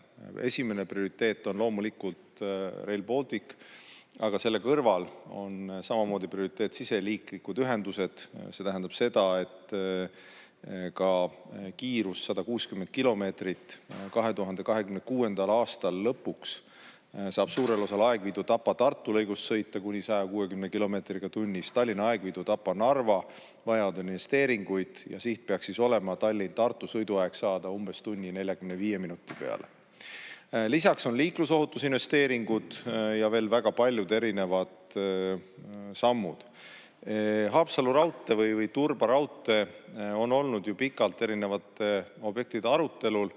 Ma arvan, et kui erakonnad, nagu te ütlesite, 27. aastal lähevad valimistele, igaüks saab oma programmi siis selle prioriteetide järjekorra panna ja ma arvan, et te saate ju siis, ütleme, et Isamaa või EKREIKE koalitsioonis selle eestkõneleja olla. Aitäh! Suur tänu ja lisaküsimuse esitab Mart Maastik, palun. Suur tänu, härra eesistuja, austatud peaminister. Ma natukene küll liigun teisele teemale, aga siiski loodan, et te vastate. Teada on, et meie välisminister Margus Tsahkna oli just praegu Hiinas visiidil ja siis kohtus seal oma ametikaaslase välisministriga, siis Hiina välisministriga. Ja üle aasta tagasi käisid Riigikogu liikmed siis Toomas Kivimägi juhtimisel ka Hiinas täpselt samu asju ajamas ehk siis Eesti diplomaatia eesmärgil, et ka räägiti seal väga palju siis Ukraina sõjast ja muudel teemadel väga sarnaselt sellele, mida täna välisminister just ütles, et neid asju oleks väga vaja arendada Hiinaga. Ja ta ütles ka välja, et Hiina on globaalne riik, millega peab arvestama. Küll aga ma mäletan aastatagusest visiidist, et peale siis Riigikogu liikmete külastust arvati hoopis teistmoodi. Ehk siis kogu ajakirjandus, kaasa arvatud ka teie ütlesite, et äärmiselt kahetsusväärne on, et Riigikogu liikmed käivad diplomaatiat ajamas riigiga, kes on sõjas sisuliselt Ukrainaga kaudselt, ehk siis toetab Venemaad. Ja minu küsimus on see, et mis on siis nüüd muutunud selle aasta jooksul? Kas Hiina ei ole enam Venemaa toetaja või Eesti poliitika on nüüd muutunud ja saadakse aru, et Hiina on siiski globaalne riik ja diplomaatilised suhted on vajalikud ka meie riikide vahel? Aitäh! Suur tänu. Enne kui te vastate, härra peaminister, ma pean ühe olulise täpsustuse tegema, Mart Maastik, et minule teadaolevalt ei ole olemas mitte ühtegi Riigikontrolli raportit, mis puudutab Eesti ja Hiina suhteid. Seetõttu teie küsimus nüüd ei vasta sellele konkreetsele teemapüstitusele. Ja teine oluline tähelepanek veel, et kui teil on soov esitada oma küsimused, siis Isamaa fraktsioon ei ole kasutanud sellel korral ära oma võimalusi. Et teil on võimalik esitada oluliselt rohkem küsimusi, aga ainult Jaanus Karilaid on Isamaa fraktsiooni esindajana soovinud siis selles infotunnis oma küsimust esitada. Teisi taotlusi ei ole olnud. Et kui te oleksite soovinud Eesti ja Hiina suhetest küsimuse esitada, siis te oleksite võinud täiesti ametlikult saata üleeile meile vastava taotluse ja me oleks saanud selle ilusasti registreerida. Praegu ma pean selle märkuse tegema, et see konkreetne küsimus ei puuduta teemat, aga kui härra peaminister soovib sellele vastata, siis palun, härra peaminister, see on teie võimalus, palun. Aitäh, hea küsija. Jah, tõepoolest, nagu parlamendi esimees, Riigikogu esimees ütles, et nagu võttes eeskuju Jaanus Karilaiust, kes küsis ära küsimuse, isegi andis ette teada, et ta tahab liikuvusreformist rääkida, et sellest suur tänu talle. Nii on võimalik koostööd teha, ette valmistada neid asju ja paremaid vastuseid kanda, kui on soovi numbrite järgi. Kui ma õigesti mäletan, siis see etteheide vist teile, kes käisite Hiinas, oli vist Hiina riigi kulul käimas. Et ma ei mäleta seda. Aga Margus Tsahkna ikkagi käib Eesti riigi kulul, seda esiteks. Teiseks ta selgitab Eesti riigi seisukohti seal, räägib Vene agressioonist Ukrainas ja tõstatab inimõiguste olukorra ka Hiinas. Nii et Margus Tsahkna, välisminister, esindab seal meie seisukohti. Aga jah, võib-olla ma ei mäletan täpselt, te võite ise seletada, milles see skandaal teiega seisnes. Aitäh! Suur tänu, head kolleegid. Sellega lõpetame tänase 4. küsimuse käsitlemise. Enne kui me läheme edasi 5. küsimuse juurde, ma saan aru, et siis nüüd on nii-öelda soov protseduuri arutada ja Helir-Valdor Seeder, palun, küsimus istungi läbiviimise protseduuri kohta, palun. Aitäh, mul tõepoolest on küsimus protseduuri kohta, et me ühtemoodi siin protseduurikast ja kodukorraseadusest aru saaksime. Minu teada kodukorraseadus ei reguleeri infotunnis esitatavaid lisaküsimusi, et millise sisuga need peavad olema ja kas nad peavad haakuma selle registreeritud küsimusega. See on loomulikult meil siin tavade ja traditsioonide küsimus, kuidas see on välja kujunenud. Aga see, et kas üldse lisaküsimusi antakse üks lisaküsimus koha pealt, 2 lisaküsimust, on ikkagi istungi juhataja otsustada iga kord. Ja sõltub natukene ka üldisest küsijate arvust. Nii et ma leian, et kolleeg Maastik ei eksinud kuidagi meie kodukorraseaduse vastu, mis seda ei reguleeri. Ma veel kord kordan, et meil on mingid tavad ja traditsioonid, mida me siin oleme pöördeliselt muutnud selles koosseisus. Ja ka Riigikohus on tõdenud, et meil on ulatuslik enesekorraldusõigus. Aga kusagil ei ole kirjutatud, et see lisaküsimus peaks tingimata vastama sellele registreeritud küsimusele. Saan ma õigesti aru? Aitäh. Hea kolleeg, et ma pean siiski, ma ei võta kommentaari ette, ma lihtsalt võtan siit praegu RKKTS-i paragrahv 146 ja lõige 9 ette ja siin on väga selgelt toodud, et valitsusliige võib ka vastamisest põhjendatult keelduda, kui küsimus ei puuduta taotluses märgitud probleemi ja nii edasi, et siin on riigisaladus ja teised teemad ka veel seotud, mille osas valitsusliige ei või vastata. Et antud juhul selle seaduse mõte on ikkagi see, et kui on registreeritud küsimus, siis me jääme selle registreeritud küsimuse raamesse, aga istungi juhataja juhib sellisel juhul tähelepanu sellele, et konkreetselt valitsusliige võib siis sellele küsimusele vastata, kui ta soovib seda. See on väga selgelt ju meil siiamaani kokku lepitud ja ma meenutan siin meie kevandistungjärgust olukorda, kus see oli EKRE fraktsiooni liige Varro Vooglaid, kes väga raevukalt süüdistas istungi juhatajat selles, et keegi opositsioonist esitas küsimuse, mis ei olnud konkreetse teema kohta ja mille tõttu kulus aeg ära, mistõttu ei olnud võimalik esitada 9. küsimust, mis oli registreeritud küsimus, sellepärast et oli esitatud küsimus, mis ei puudutanud konkreetselt registreeritud küsimust. Ja see on ka see põhjus, mispärast on võimalik valitsuse liikmel vastata, ta ei pea vastama, aga selle seaduse mõte on kindlasti ka see, et püsitakse konkreetse küsimuse raames. Ka konkreetse küsimuse raames püsimist sätestab laiemalt meie küsimuste vastamise kord, mis on RKKTS-is siis reguleeritud teiste teemadega. Nii et Riigikogu juhatus on ka nendest põhimõtetest lähtuvalt toimetanud, aga me korduvalt oleme ka juhtinud tähelepanu, et kui ei püsita teemas, siis ka istungi juhataja juhib sellele tähelepanu. Ja seda ma olen teinud nii küsimuste kui ka vastajate puhul, et kui teema läheb ikkagi nagu väga kaugele sellest arutelust, et siis tuleb sellele ka tähelepanu juhtida. Head kolleegid, et mida rohkem me siin selle protseduurikaga praegu tegeleme, seda vähem on võimalust, et registreeritud küsijad saavad oma küsimuse küsida ära konkreetsetel teemadel. Et ma võtan Mart Maastiku küsimuse, Helir-Valdor Seeder, te olete oma küsimuse küsinud. Ja, aga Helir, see käib lihtsalt teiste kolleegide arvelt, täiesti siiralt, see käib teiste kolleegide arvelt. Mart Maastik, palun. Küsimus istungi läbiviimise protseduuri kohta, palun. Kõigepealt Riigikogu kodu- ja töökord ütleb tõesti seda, et kui on teemast välja küsimus, siis ei pea vastama vastaja.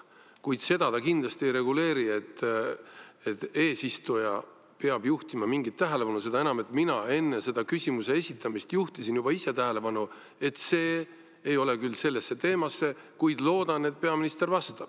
Ehk teie pikk kõne siin, mis te kõige rohkem kulutasite teie ju praegu aega, selle Riigikogu aega, selle asemel, et oleks võinud lasta kas vastata või mitte otsustada peaministril. Ja ka nüüd ma kasutan ka võimalust peaministrile öelda, et täpselt seesama Riigikogu esindajad käisid seal täpselt samadel eesmärkidel nagu ka praegu välisminister Margus Tsahkna. Et palun viisige ennast kurssi ja mul oleks väga hea meel, kui te nüüd vabandaksite oma tookordsete ütluste pärast nende samade Riigikogu liikmete ees. Aitäh.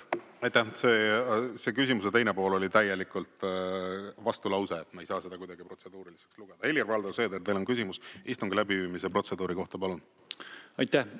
Minu küsimused säästavad aega meil siin infotunnis pikas perspektiivis, kui me need asjad selgeks räägime, mida võib küsida, mida on mõistlik küsida, kuidas peab vastama minister ja nii edasi. Aga aega raiskate teie selle asjatu kommentaariga, mis oli eksitav, millest praegu see diskussioon tekkis. Ei oleks te seda kommentaari kolleeg Maastiku küsimuse peale teinud, siis ei oleks ka meil seda diskussiooni, mis võtab praegu väärtuslikku aega, tekkinud. Ja me räägime praegu, kui te leiate aega kuulata seda küsimust, auväärt juhataja, siis me räägime praegu aiast ja aiaaugust.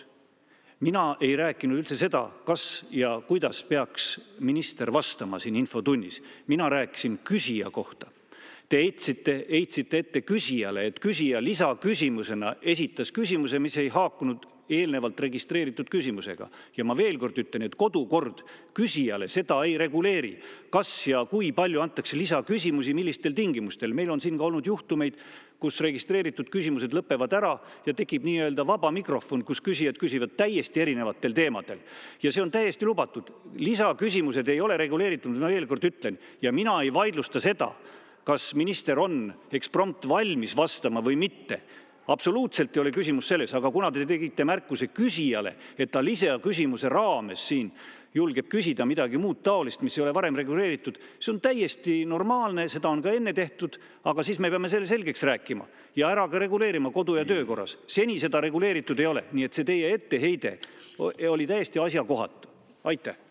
Aitäh, hea kolleeg, et ma juhin siiski tähelepanu sellele, et konkreetselt registreeritud küsimuse raames on ikkagi, see puudutab konkreetset teemat. Ma veel kord juhin tähelepanu sellele, et see registreeritud küsimuse raames saab esitada täpsustava küsimuse ja saab esitada lisaküsimuse, aga see on registreeritud küsimuse raames. Ja seda ma ei vaidlusta, et kui registreeritud küsimused lõppevad, siis on nobedate näppude voor ja kõik saavad küsida seda, mida nad tahavad. Aga antud juhul praegu on väga selgelt see raamistik ees, et siin me jääme küll väga selgelt eriarvamusele. Et sellepärast me olemegi ju nii-öelda nagu pannud paika ju registreeritud küsimuste nimekirja ja et üks Riigikogu liige saab esitada lisaküsimuse selle konkreetse küsimuse raames. See nii on lihtsalt, et me võime siin vaidlema jääda, aga mina ütlen, et praegu me oleme lähtunud sellest praktikast ja minu ettepanek on, et me liigume nüüd edasi, sellepärast et vastasel juhul teised ei saagi siin küsida. Ja me läheme 5. küsimuse juurde ja see on peaminister Kristen Michalile, küsib Riigikogu liige Mart Helme ja teemaks on julgeolek. Mart Helme, palun. Aitäh, härra eesistuja. No ma ei nõustu sellega, et lisaküsimus peab tingimata olema samast ooperist nagu registreeritud küsimus, sest lisaküsimus ei ole registreeritud küsimus. Seda ei pruugi üldse tullagi. Nii et siin ikkagi võiks nagu deduktiivset meetodit ja loogikat rakendada. Aga ma tulen küsimuse juurde, et lugupeetud kodanik Michal, meil on ajakirjanduses puhkenud teatud torm riigikaitsekomisjoni riigikaitset puudutava raporti ümber. Ja kahetsusväärselt raport, mis käsitleb Eesti kaitsevõimet, Eesti julgeolekut, Eesti valmisolekut erinevates kaitsevaldkondades katsumustele vastu pidada. See on nüüd tembeldatud meil ajakirjanduses ja ka poliitikute kaasosalusel kindralite ja erukindralite ja reservkindralite ja muude ohvitseride vastastikuse küüneviha vahetamiseks. Et ma siiski usun ja loodan, et valitsuses kasutatakse tervet mõistust ja seda raportit käsitletakse väga tõsise häiresignaalina selle kohta, et meil tegelikult on kokku kukkunud Reformierakonna poolt aastaid viljeletud müüt kindlates kätes julgeolekust. See raport selgelt näitab, mingit kindlates kätes julgeolekut meil ei ole. Meil on ainult julgeolekulüngad. Aga ma ei hakka sellest raportist praegu pikemalt rääkima, ehkki tänu sellisele kaskaadsele lekitamisele on see kogu avalikkusele juba kättesaadav, nii et siin ei ole enam saladusi.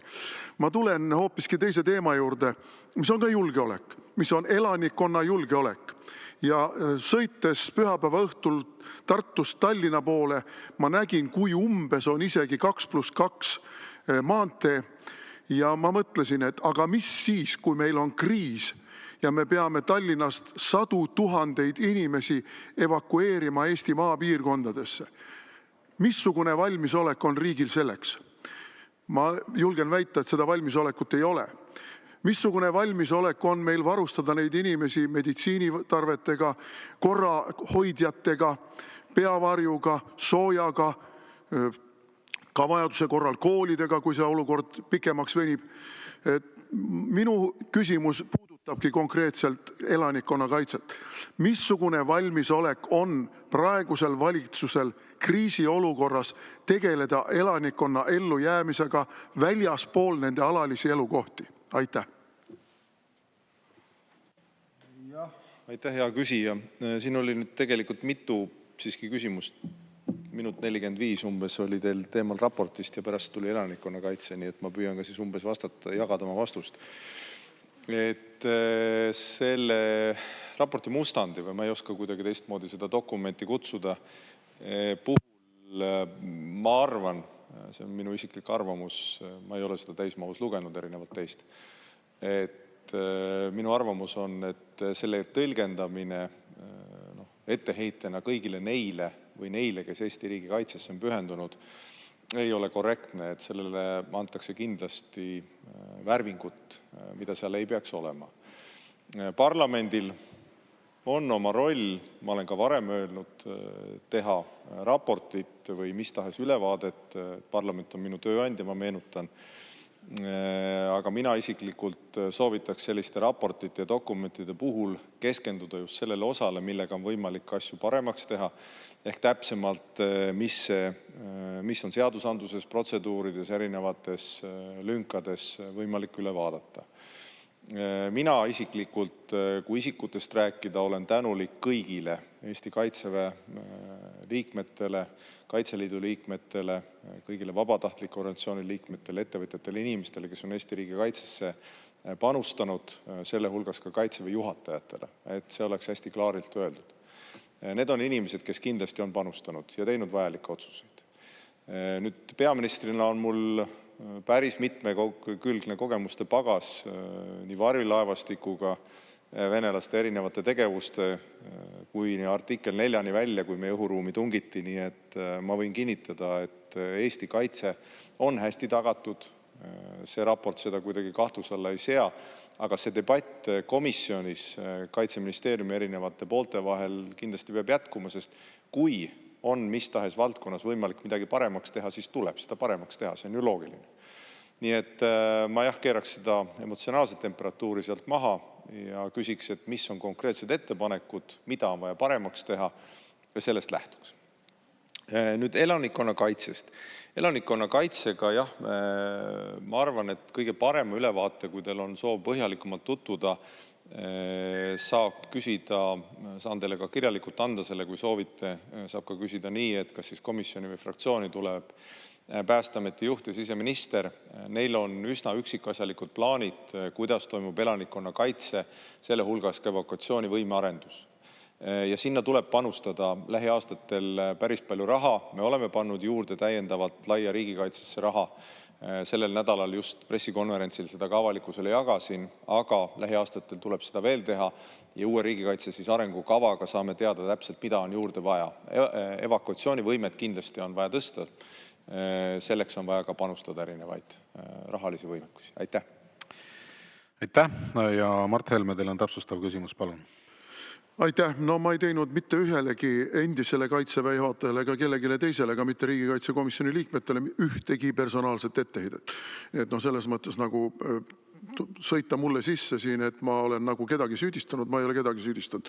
Küll aga on muidugi vaja juhtida tähelepanu sellele, et kui meil ikkagi on sellised lüngad, millele seal tähelepanu juhitakse, kusjuures seal juhitakse tähelepanu ka sellele, mida oleks vaja teha, mida saab paremini teha, nii et see on seal välja toodud, siis keegi peab ikkagi ka vastutama selle eest, mis on tegemata jäetud ja kuidas on kulutatud rahasid vastutustundetult. Teatavasti on ka riigikontrolör sellele tähelepanu juhtinud, et meil kuskile haihtus 700 miljonit, mille eest keegi nagu vastutust ei taha võtta, aga mille eest ei ole ka midagi õieti saadud. Nii et siin on väga tõsiseid küsimusi päevakorras, mille eest ikkagi konkreetselt peaks vastutama ka peaminister. Et see nüüd täienduseks sellele ja elanikkonna kaitse puhul ega siin nipsu lastes midagi ei lahenda, aga kriisiolukorras oleme me ikkagi väga katastrofaalselt halvas olukorras. Meil on ainult kuskil paariks nädalaks umbes 10% inimestest toiduvarusid. Nende ekspedeerimine, logistika on meil täiesti olematu ja Päästeamet üksinda sellega kindlasti hakkama ei saa. Nii et jällegi kõrvale põikena, aga ma tegelikult oma teise küsimuse tahtsin viia selle teema juurde, mida ma puudutasin, kui ma viimane kord teile küsimuse esitasin sisejulgeolekust ja 5. kolonnist. Meil teatavasti on järjekordselt ära rüüstatud Sinimägede legionäride kompleks ja see on juba mitmes kord. Samal ajal me oleme siin menetlenud igasugused kaamera eelnõusid ja teame, et riik on võimeline ja tegelikult ka tahab kodanike järele luurata kõikvõimalikes situatsioonides. Et kuidas see siis nüüd ikkagi võimalik on, et e-riik Eesti ja kaamerariik Eesti Sinimägede puhul kuidagi ei suuda tuvastada, kuidagi ei suuda ennetada, kuidagi ei suuda seda Eesti riigi vastast, see on ju Eesti riigi vastane tegevus, juba eos tuvastada ja seal samas koha peal kaagid kinni võtta. Et mis siis ikkagi nüüd lahti on, et me Sinimägedes oleme nii hambutud? Kas see on seotud sellega, et aastaid ja aastaid Sinimägede üritus oli üleüldse põlualune üritus. Ka meie oma valitsuste liikmed käsitlesid seda ma ei pea silmas praegu istuvat valitsust Michali juhtimisel, käsitlesid seda nagu mingisugust SS-legionäride ja natside üritust, sisuliselt korrutades Venemaa jutupunkte. Kas siin on mingisugune inerts nendest aegadest, et Sinimägedel niisugused intsidendid toimuda saavad või kuidas te seda seletate? Aitäh! Aitäh! No, ma püüan mõlemale poolele jõudumööda vastata, mainides seda laia riigikaitset ja erinevaid investeeringuid sinna, siis ka Sinimägedest, aga ma võin ka Sinimägede poolest alustada, et seda intsidenti uurib politsei vastavalt sellele, milline on ohuhinnang, kuidas politsei peab vajalikuks tulevikus täiendavad julgeolekumeetmeid lisada, siis nad teevad ettepanekud ja vastavalt sellele saab lisada, et eks ma ütleks nii, et Eestis on õiguskord väga hästi tagatud, ehkki sellest hoolimata aeg-ajalt siiski esineb ka intsidente, et ütleme nii, et see on PPA, Kaitsepolitseiameti hinnata, et kas on täiendavaid julgeolekumeetmeid vaja võtta ühes, teises või kolmandas kohas. Ja ma ei oska öelda, kes on praeguste intsidentide taga või kes on sellega seotud, aga eks uurimine selgitab välja ja ka õigust mõistab ikkagi kohus, aga tihtipeale on jah, see ikkagi meie sellise vaenuliku naaberriigi tellimusel ja propaganda toel toimunud. Tänagi tõi ühe uudise, kus Eestis hästi tuntud Oleg Bessedin, kes on ka sarnast erinevat propagandat levitanud, nüüd võeti vahi alla, kes on ka muuseas olnud Tallinnas Keskerakonna selline, ütleme, pikaajaline partner, Tallinna linnavalitsuse pikaajaline partner propagandateenistustes muu hulgas.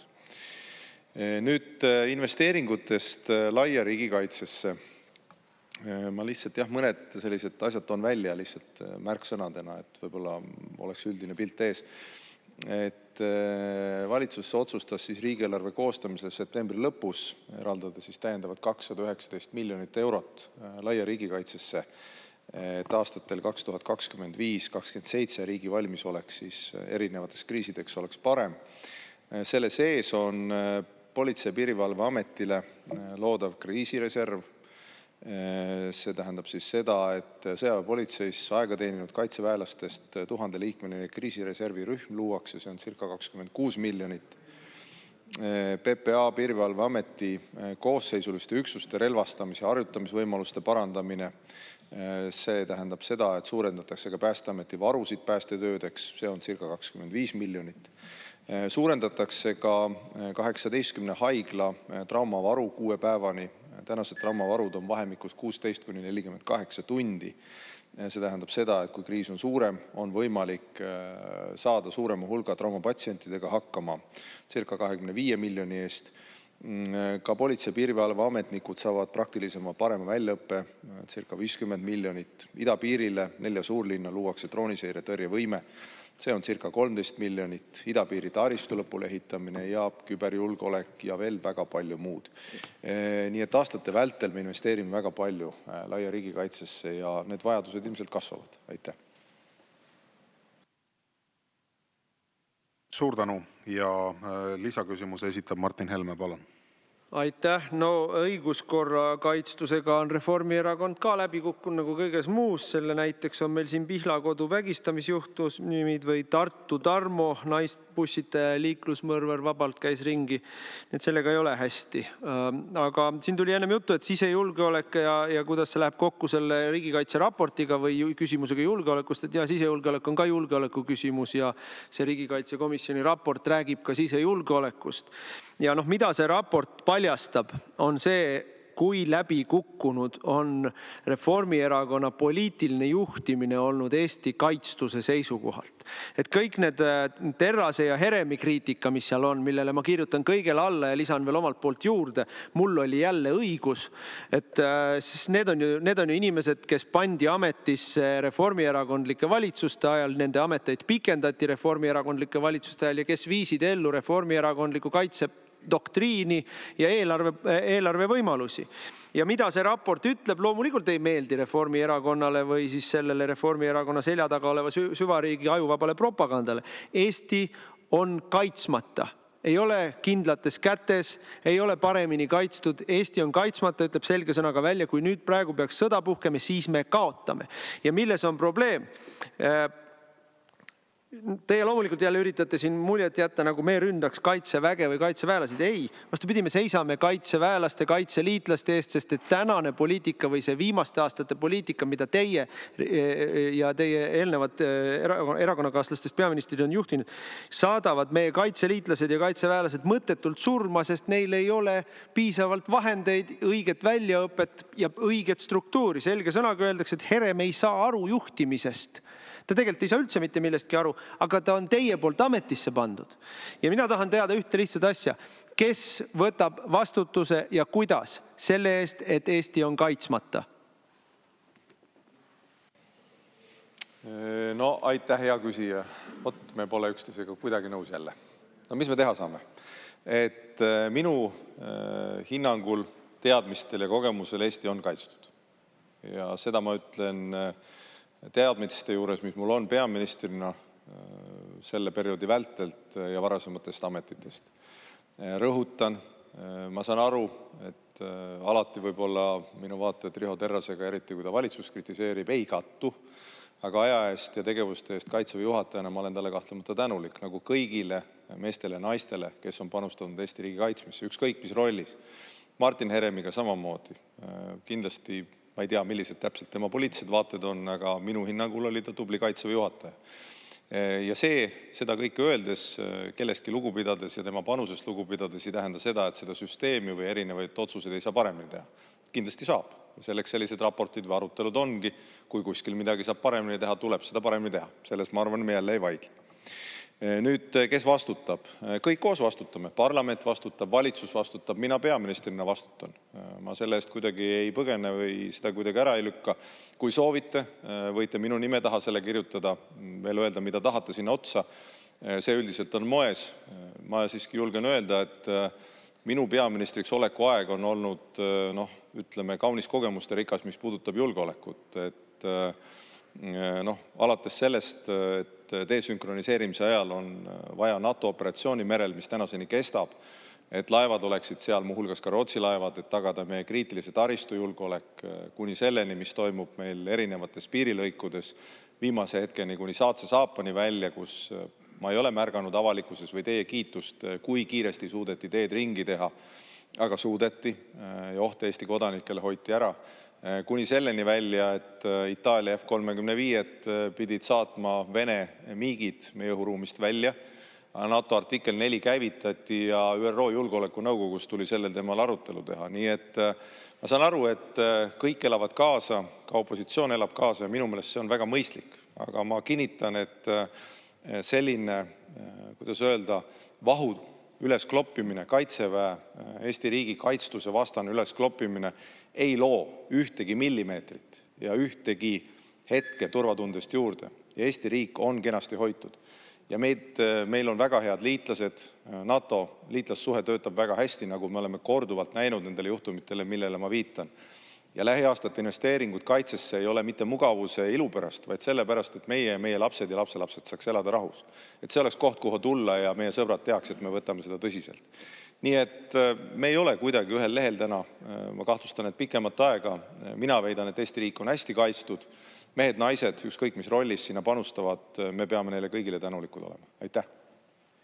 Suur tänu ja sellega lõpetame tänase 5. küsimuse käsitlemise. Enne kui läheme 6. küsimuse juurde üle, et Helir-Valdor Seedrit ei ole küll siin saalis enam, aga lihtsalt toon veel välja paragrahv 146 kolmanda kommentaari, mis ütleb väga selgelt, et infotunni juhataja ülesanne on hinnata, kas küsimus puudutab taotluses märgitud probleemi ja kas küsimus on saanud piisava vastuse, et selle käsitelu lõpetada. Mõlema asjaolu tuvastamisel on istungi juhatajal kaalutlusõigus. Aga liigume nüüd edasi, sellepärast et järgmine küsimus on samuti peaminister Kristen Michalile. Küsib Riigikogu liige Tanel Kiik ja teemaks on tervishoiu rahastuskriis. Tanel Kiik, palun. Jaa, austatud Riigikogu esimees, lugupeetud peaminister. Meil oli päris tõsine debatt siin toetud päevad tagasi teie kolleegi sotsiaalminister Karmen Jolleriga tervishoiu rahastamise teemal. Ja tegelikult see mure, mida sotsiaaldemokraadid on korduvalt välja toonud, on natuke laiem kui pelgalt sotsiaalministri otsustusõigus, ehk see puudutab valitsuse prioriteete tervikuna. Me näeme seda, et valitsus on toonud parlamendi ette eelarve, mis on ajaloolises defitsiidis, kus on kahtlemata vajalikke samme nagu julgeolekukulude tõstmine, aga seal on omajagu ka selliseid kulusid, mida meie hinnangul teha ei tuleks. Näiteks kas või see, et valitsus on otsustanud kõige jõukamal osal ühiskonnast anda üle 100 miljoni euro maksusoodustust ajal, mil eelarve on defitsiidis ning tegelikult tervishoid, sotsiaalvaldkond on totaalses rahastuskriisis. Ja mu küsimus teile on lihtne, et esiteks, miks on valitsus otsustanud just nimelt selliste prioriteetide kasuks, et selle asemel, et süvenevas miinuses Tervisekassat turgutada, tervishoiuteenuste kättesaadavust parandada, suunatakse lisaraha hoopis jõukamal osal ühiskonnast ja ärge tulge rääkima sellest keskmise palga saajast. Mind huvitab just see, et miks on vaja lisaraha ka neile inimestele, kes teenivad 4000, 5000 ja rohkem palka, ehk miks ei ole võimalik rakendada näiteks astmelist tulumaksu, mis on pea kogu Euroopas. Ja teiseks, et mis loogika järgi on valitsus võtnud just nimelt tervishoiu ja sotsiaalvaldkonna selliseks, ma ütleksin, vaeslapse rolli. Ehk valdkondas, mis sisuliselt mingit lisaraha ei saa, ehk näiteks erihoolekandesse suunatakse 4,2 miljonit ajal, mis vajadus on 10 miljonites, järjekord on kasvanud ja tervishoid elab sisuliselt nende reservide najal, mis minu ministriks oleku ajal sinna Tervisekassa eelarvesse suunati. Ehk mis on see loogika ja põhjendus, miks te suunate raha jõukamatele, mitte tervishoidu ja miks me näeme just tervishoiu sotsiaalvaldkond on jäänud niivõrd abivaja rolli, hädasolija rolli keset väga pikalt vindunud kriise? Aitäh. Jah, aitäh, hea küsija. Siin oli nüüd päris mitu sellist küsimust ja väidet, et kui ma õigesti teid kuulsin, siis ajaloolisest planeeritud defitsiidist lihtsalt nii faktitäiendusena, et see oli aastal 2020, kui ma õigesti mäletan, siis kui meil oli see Eesti riigis sügavalt meelde jääv EKREIKE valitsus, kes eelarvesse pakkus defitsiiti. Ja see kõik tegelikult, mida nad eelarvega tegid, erinevate sammudega tegid, elasid ka Jüri Ratase erinevad valitsused, ka headel aegadel üle jõu, kulutasid ära reserve, et see tegelikult on olnud ju hilisemate valitsuste saatus neid auke lappida. Nii et see on esimene pool. Nüüd teine pool, ma ei ole kunagi aru saanud, et miks üritavad head küsijad nagu Lauri Läänemets või teie üritate mind sundida raamidesse, et ma peaksin täpselt sellest rääkima, millest teie tahate, aga mitte tervikpildist. Et keskmine palk, mediaanpalk on tegelikult näitajad, millest rääkida. Isegi kui see näide teile ei meeldi, siis seesama astmeline tulumaks, mille osalised ka sotsid olid, Isamaa, Keskerakond, ikkagi võtabki keskmise palgateenijalt väga palju, et õpetajad, politseinikud, haridusinimesed, kes keskmise palga juures on, maksavad see aasta 1500 eurot rohkem makse. See on väga palju. Ma vaatasin just, Delfis ilmus ka lugu, kus inimesed saavad igaüks järgi vaadata, mida see neile tähendab, kui järgmisest aastast maksuküür kaob, ehk see astmeline tulumaks kaob. Ja keskmise palga juures see tähendab seda, et keskmine palk umbes 2100 eurot tähendab 1800 eurot raha juures järgmisel aastal, ehk sisuliselt üks kuupalk aastas juurde. See ei ole kuidagi selline asi, et ütlete, et ärge sellest rääkige, et ma arvan, et see annab paljudele inimestele väga palju hõlpu ja aitab neil oma eluga palju paremini toime tulla. Nüüd, mis puudutab Tervisekassa selliseid nii-öelda puudujääki, siis see puudujääk on olnud varem ikkagi palju kõrgem kui praegu.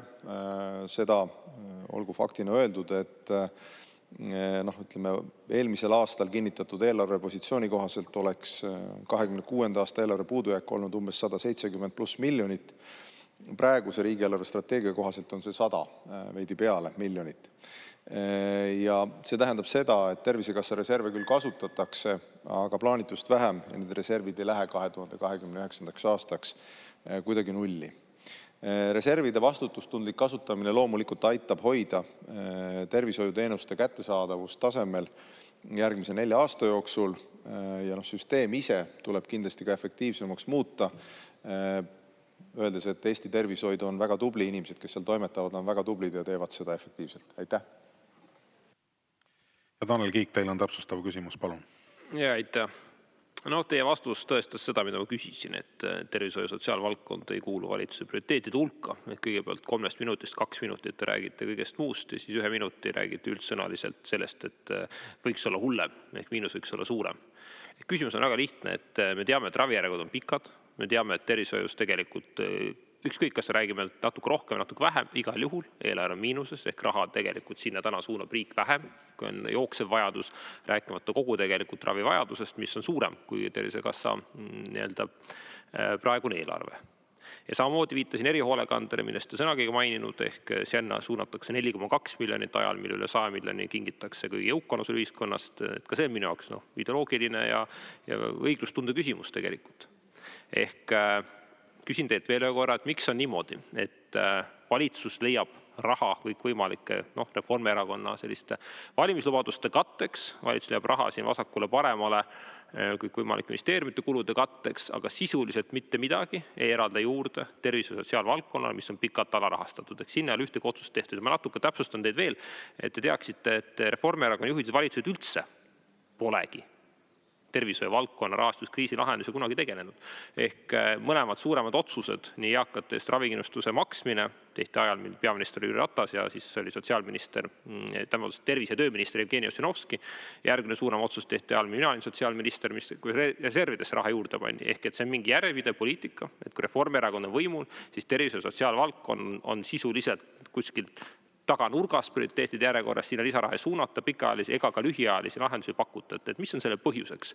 Ja täpsustuseks, kuna mul on 10 sekundit aega, et miks on see loogika, et peaminister reageerib väga jõuliselt siis, kui näiteks Tervisekassa suvepäevad on mingi väga lihtne, väike vaidlus õhus, siis ta on väga palju seisukohti, sõnavõtte, väga intensiivne, aga siis, kui on vaja suurte küsimustega tegeleda, pikaajalise rahastuskriisiga, siis te räägite mulle, ma ei tea, ajaloolisest miinusest ja keskmisest palgast ja kõigest muust, mitte sellest, mida ma küsisin. Aitäh.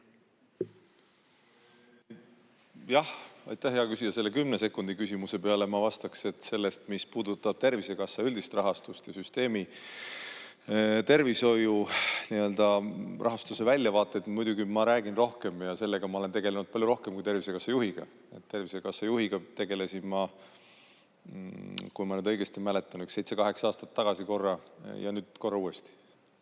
Ja mul on hea meel, et see sai korda, sest inimeste õiglustunde seisukoha pealt, ma arvan, et see ei olnud kohane, et kuidas iganes see välja kukkus, aga kuna inimene on tänaseks tagasi astunud, joon alla tõmmanud, siis ma ei arva, et meil peaks talle rohkem etteheiteid olema, et tõmbame sellelegi joone alla ja nendime fakti, et sinna tuleb uus juht, uut juhti otsitakse ja küllap see varsti leitakse.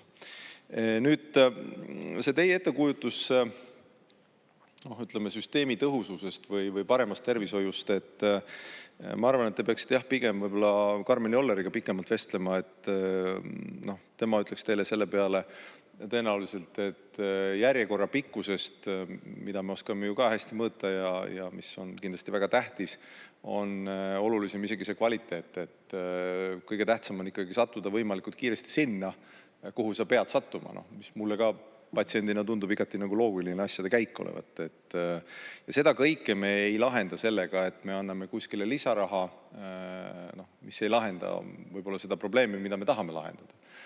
Et see tähendab seda, et süsteemi sees ja erinevad tegevused tuleb kindlasti üle vaadata. Kaotada dubleerimist tuleb ühtlustada seda kvaliteeti, e-konsultatsioonide hulka kindlasti suurendatakse.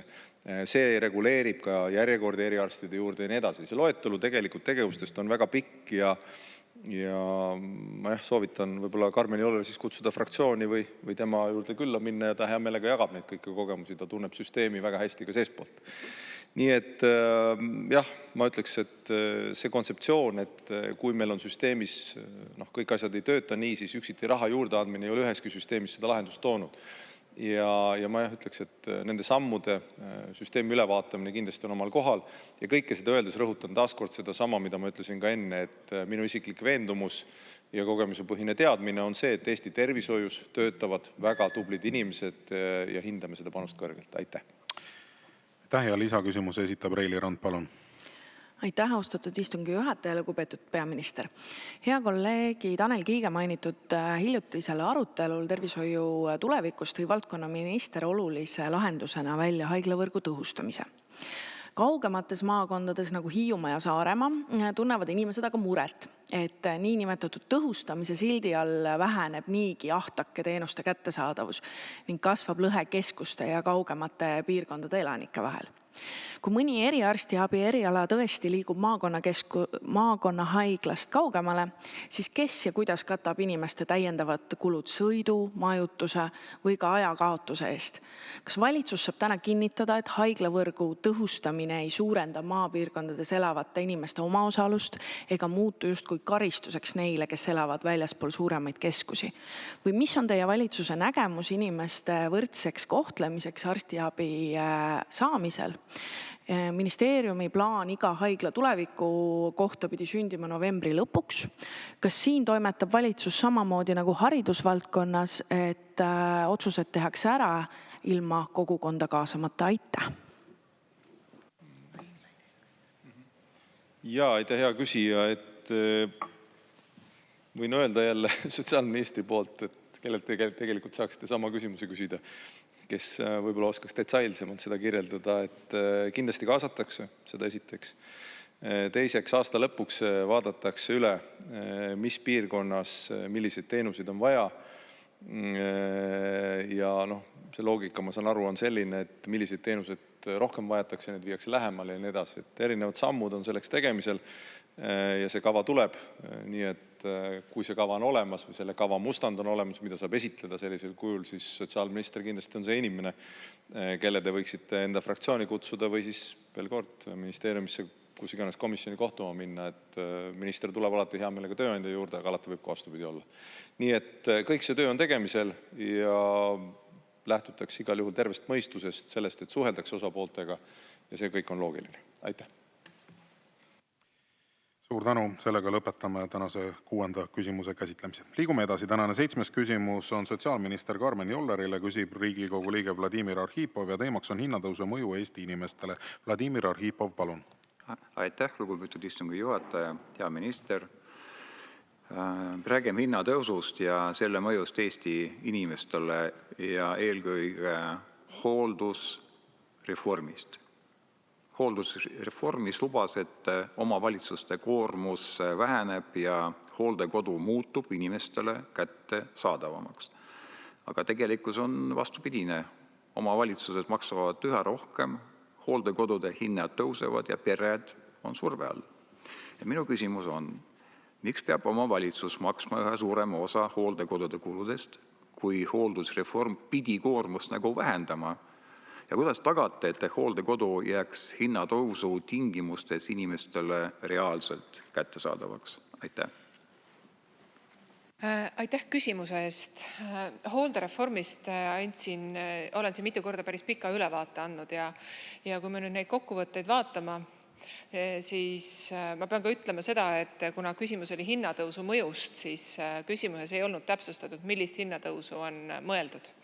Aga ma räägin siis hooldereformist. Hooldereformi tulemusena said väga paljud inimesed endale uuesti lubada või palju rohkem lubada hooldekodusse jõudmist või hooldekodu eest maksmist. Seda näitas see, et kui ma nüüd õigesti mäletan, äkki oli üle 1000 inimese Eestis, kes liikusid hooldekodudesse. See näitab seda, et enne väga paljud lähedased olid koormatud sellega, et neil oli vaja hoolitseda oma näiteks eaka või siis või muul moel abitu inimese oma lähedase eest. Ja ma ei tea, et kuidas nüüd hinnatõus on olnud igal pool.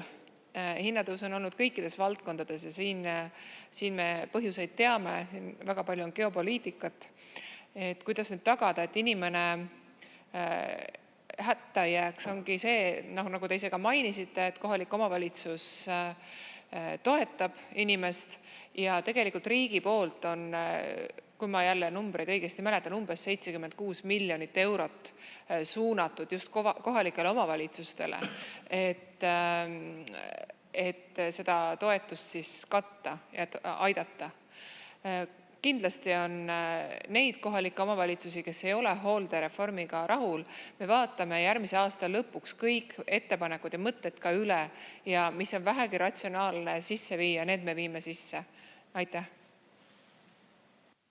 Suur tänu ja Vladimir Arhipov, teil on täpsustav küsimus, palun. Aitäh! No see hooldusreform ei ole seotud nüüd hinnatõusuga teistes alades, sest see oli juba minu meelest juba enne seda, kui selles hooldusreformis võitsid ju ainult teenusepakkuja ehk ettevõtted, kes saavad väga head kasumid sellest. Aga küsimus on ikkagi selline, kas riik plaanib suurendada omavalitsustele eraldatavat rahastust, et katta kasvavaid hooldekulusid, või pannakse see koorem jälle kohaliku õlgadele ja lõpuks maksumaksja rahakotti. Aitäh. Aitäh. Jah, tõepoolest hooldekodudes hinnad tõusid, aga nad ei tõusnud ikkagi kiiremini kui mujal valdkondades. Ja kui me räägime, küsimus oli, et kas kohalike omavalitsuse toetus on plaanis suurendada. See ongi nüüd see osa, mida me vaatame üle selle aasta lõpuks, järgmise aasta lõpuks.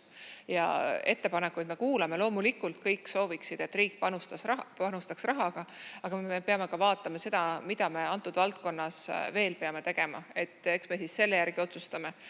Kui ma veel toon välja, siis oma osalus tegelikult inimestel on oluliselt langenud, et kui enne oli hooldekodu maksumusest 50%, siis nüüd on 81% on kaetud inimese jaoks, et see omaosalus on oluliselt langenud, mis siis ka tingis selle, mida ma enne tõin välja, et järjest enam inimesi on liikunud hooldekodudesse. Ja mina arvan, et tegelikult ma mõistan, et kohalikel omavalitsustel ei ole lihtne ja tuleb oma ressursse üle vaadata, aga tegelikult saavad nad ka seda öelda, et me oleme oma inimestele palju rohkem andnud ja palju rohkem inimesi on saanud abi sellest, mida me oleme teinud. Aitäh. Suur tänu ja lisaküsimuse esitab Anastassia Kovalenko-Kõlvart, palun. Ja aitäh, austatud sotsiaalminister. Te pidevalt püüate mind süüdistada ebaeetilisuses ja kuna te pidevalt soovite ka seda teemat tõstatada, siis järelikult peab teile uuesti seda olukorda selgitama. Et minu poole pöördus üks hetk lapse isa, kelle laps põeb rasket haigust. Ja lapse vanemad edastasid minule Tervisekassa dokumendid, kus oli detailne kirjeldus ja toodud välja mitmed ebakõlad Tervisekassa protokollide koostamises, otsuste vormistamises, põhistamises, vastuvõtmises, mida täna vaidlustatakse ka kohtus. Ja te ütlete, et minul oli soov saada delikaatsed andmeid, kasutada olukorda ära kuidagi. Esiteks, mul olid kõik andmed ja kõik dokumendid juba olemas, mis olid edastatud lastevanemate poolt. Teiseks, nii teile kui Tervisekassale olid esitatud küsimused mitte ravijuhtumi sisu kohta, vaid otsustamise protsessi põhimõtete kohta. Ja erikomisjoni kohustus on reageerida, kui tulevad vihjed otsustusprotsesside läbipaistmatuse kohta. Kordagi polnud plaanis seda kaasust kas eraldiseisvalt arutada või avalikult arutada. Aga teie nüüd olles nii väga mures lapse delikaatsete andmete pärast, leidsite vajalikuks teemat laiemalt erakonnakaaslastega arutada ja lekitada juhtumi detailid meediasse.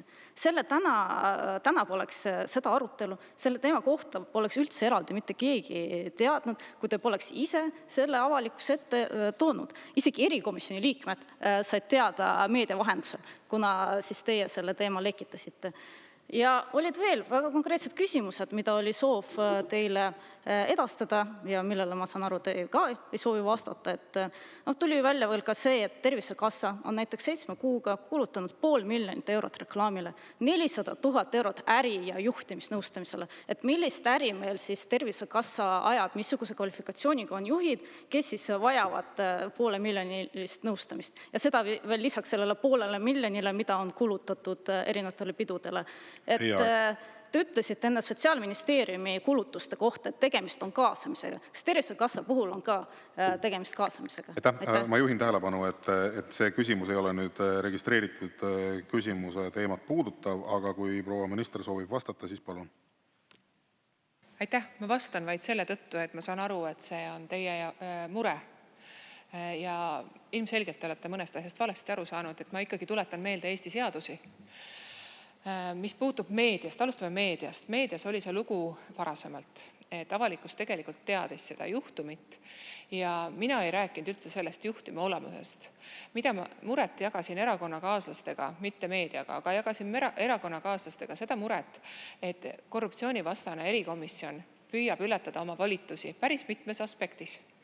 Esiteks räägime delikaatsetest andmetest. Oma kirjas te küsisite mult välja absoluutselt kõik asjasse puutuvad dokumendid, mis sisaldavad eriliigilisi andmeid ehk delikaatseid isikuandmeid, mille käitlemisel Eestis on üliranged seadused ja mida mina meedikuna väga detailselt tean. Näiteks tervishoiuasutuses, kui mina vaatan, minu juures on käinud patsient, siis minu kõrval kabinetis olev arst ei tohi neid andmeid vaadata. Teil oli aga, nagu te ise mulle kirjutasite, plaanis kaitsta need AK andmetega ehk asutuse siseseks kasutamiseks. See on Riigikogu. Te ise teate, kui palju on Riigikogus liikmeid ja töötajaid. Ehk et see olnuks väga laialt kasutatav ja see oleks olnud seadusevastane. See on esiteks.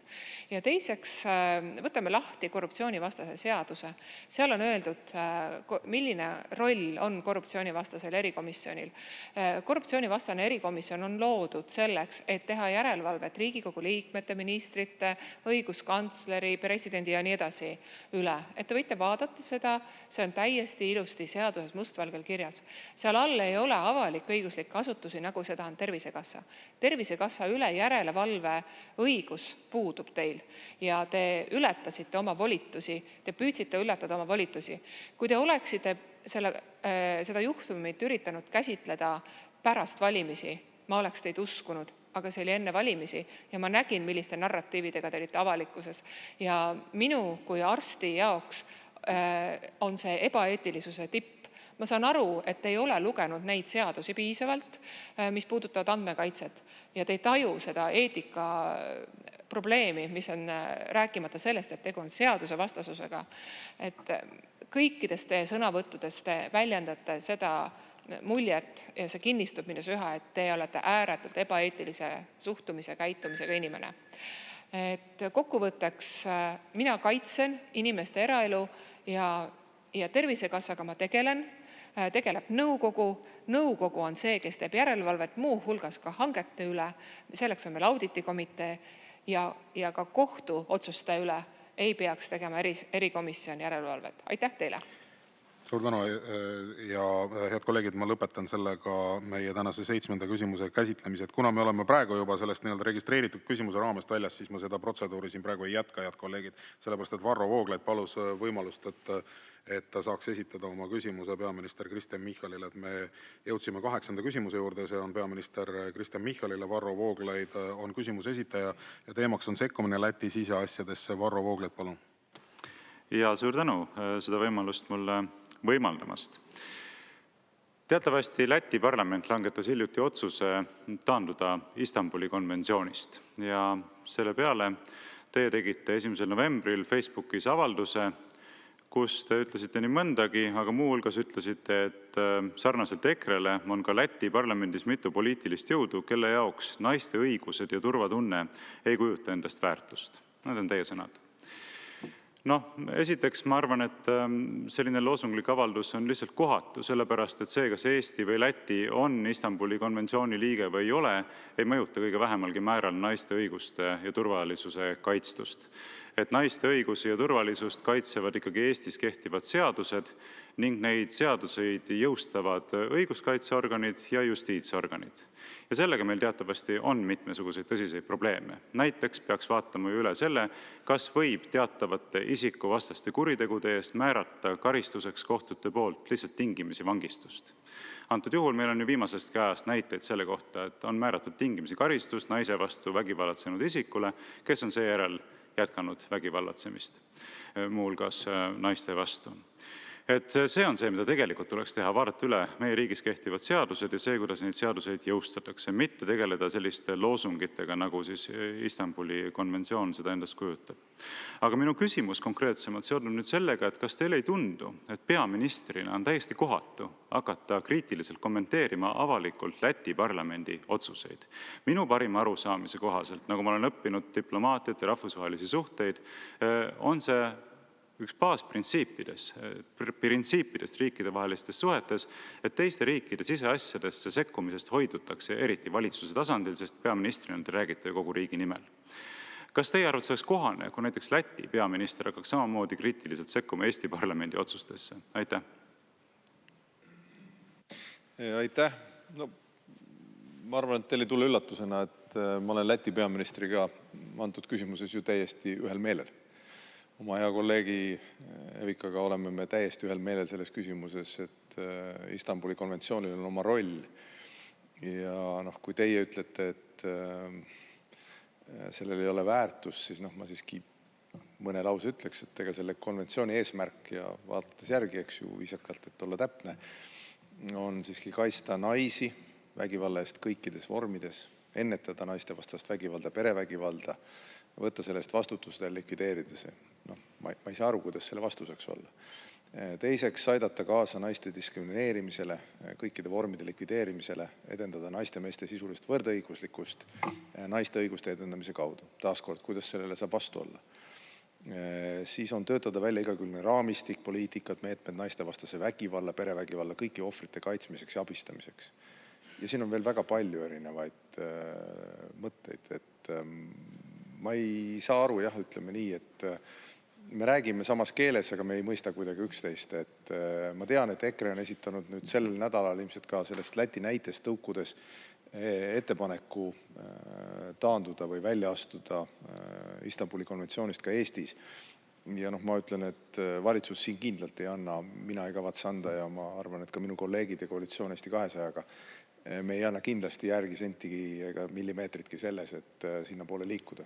Et ma ei saa aru, miks peaks sinna liikuma. Sõnadest tihtipeale saab tegu, et seesama retoorika, et need põhimõtted ei ole olulised, neid põhimõtteid ei pea kaitsma.